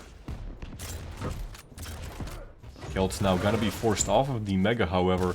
Probably a wise decision. Ryder did not have the Flame Strike available in that fight. However, why take that risk? Kelts, unfortunately, just taking a massive amount of damage, and Ryder now might be re-establishing the control. Dual wield comes out, Flame Strike is also used, and just the dual heavy machine guns.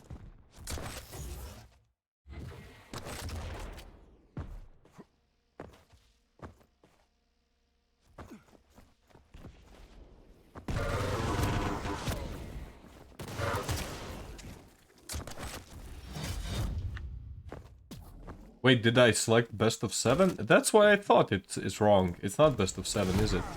It's best of 5. I'm sorry.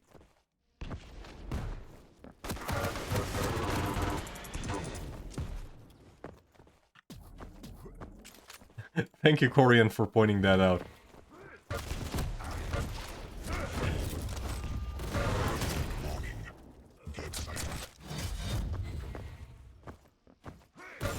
Kelts being an absolute monster right now with the LG. 43% LG even with the dual wheel. Generally what you sometimes see is players on BJ, their LG accuracy drops dramatically simply because you start using it around corners, especially with the dual wield, and that kind of inflates the statistic, and even then Kelts is sitting at 43%, which is commendable.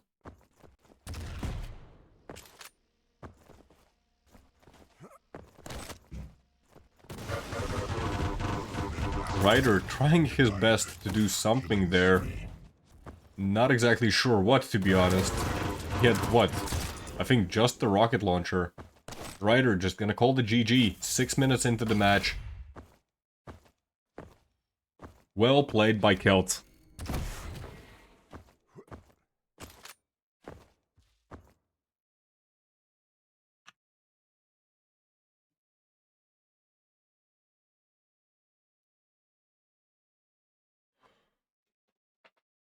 Well played by Kelts.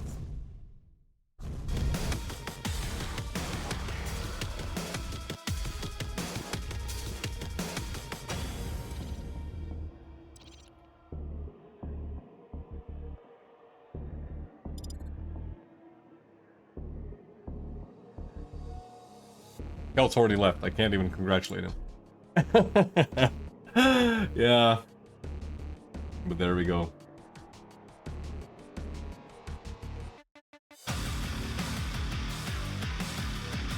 Oof, what a match. I'm really excited to see how Kelt has improved his duel game. A lot of people didn't consider him, you know, to be much of a dueler. But he's been stepping his duel game up quite considerably. Indeed, Kelts is the strongest. For the last time, let's just look at the brackets to see what exactly we have gone through today. If the brackets are actually gonna update. Thank you.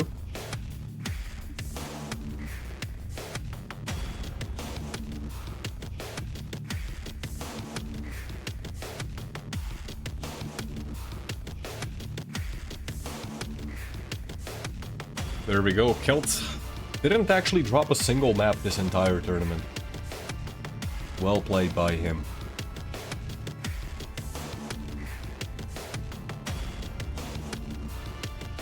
That pretty much concludes this stream.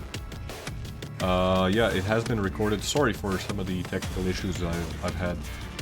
I am not used to this setup. I think it went not exactly horribly. But, you know,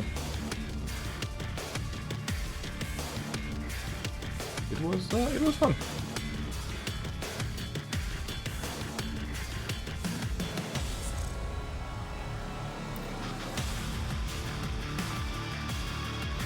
That pretty much concludes this stream.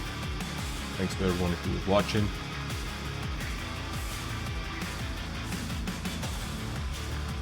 Congratulations once again. Congratulations once again to Kelts. Thanks to everyone who is participating in Estoty. Estoty Duel Cups happen every single week, so if you just want to get into some dueling at a high level, you can sign up. There's no entrance fee. There's nothing prohibiting you from signing up. So, see you in the arena, guys.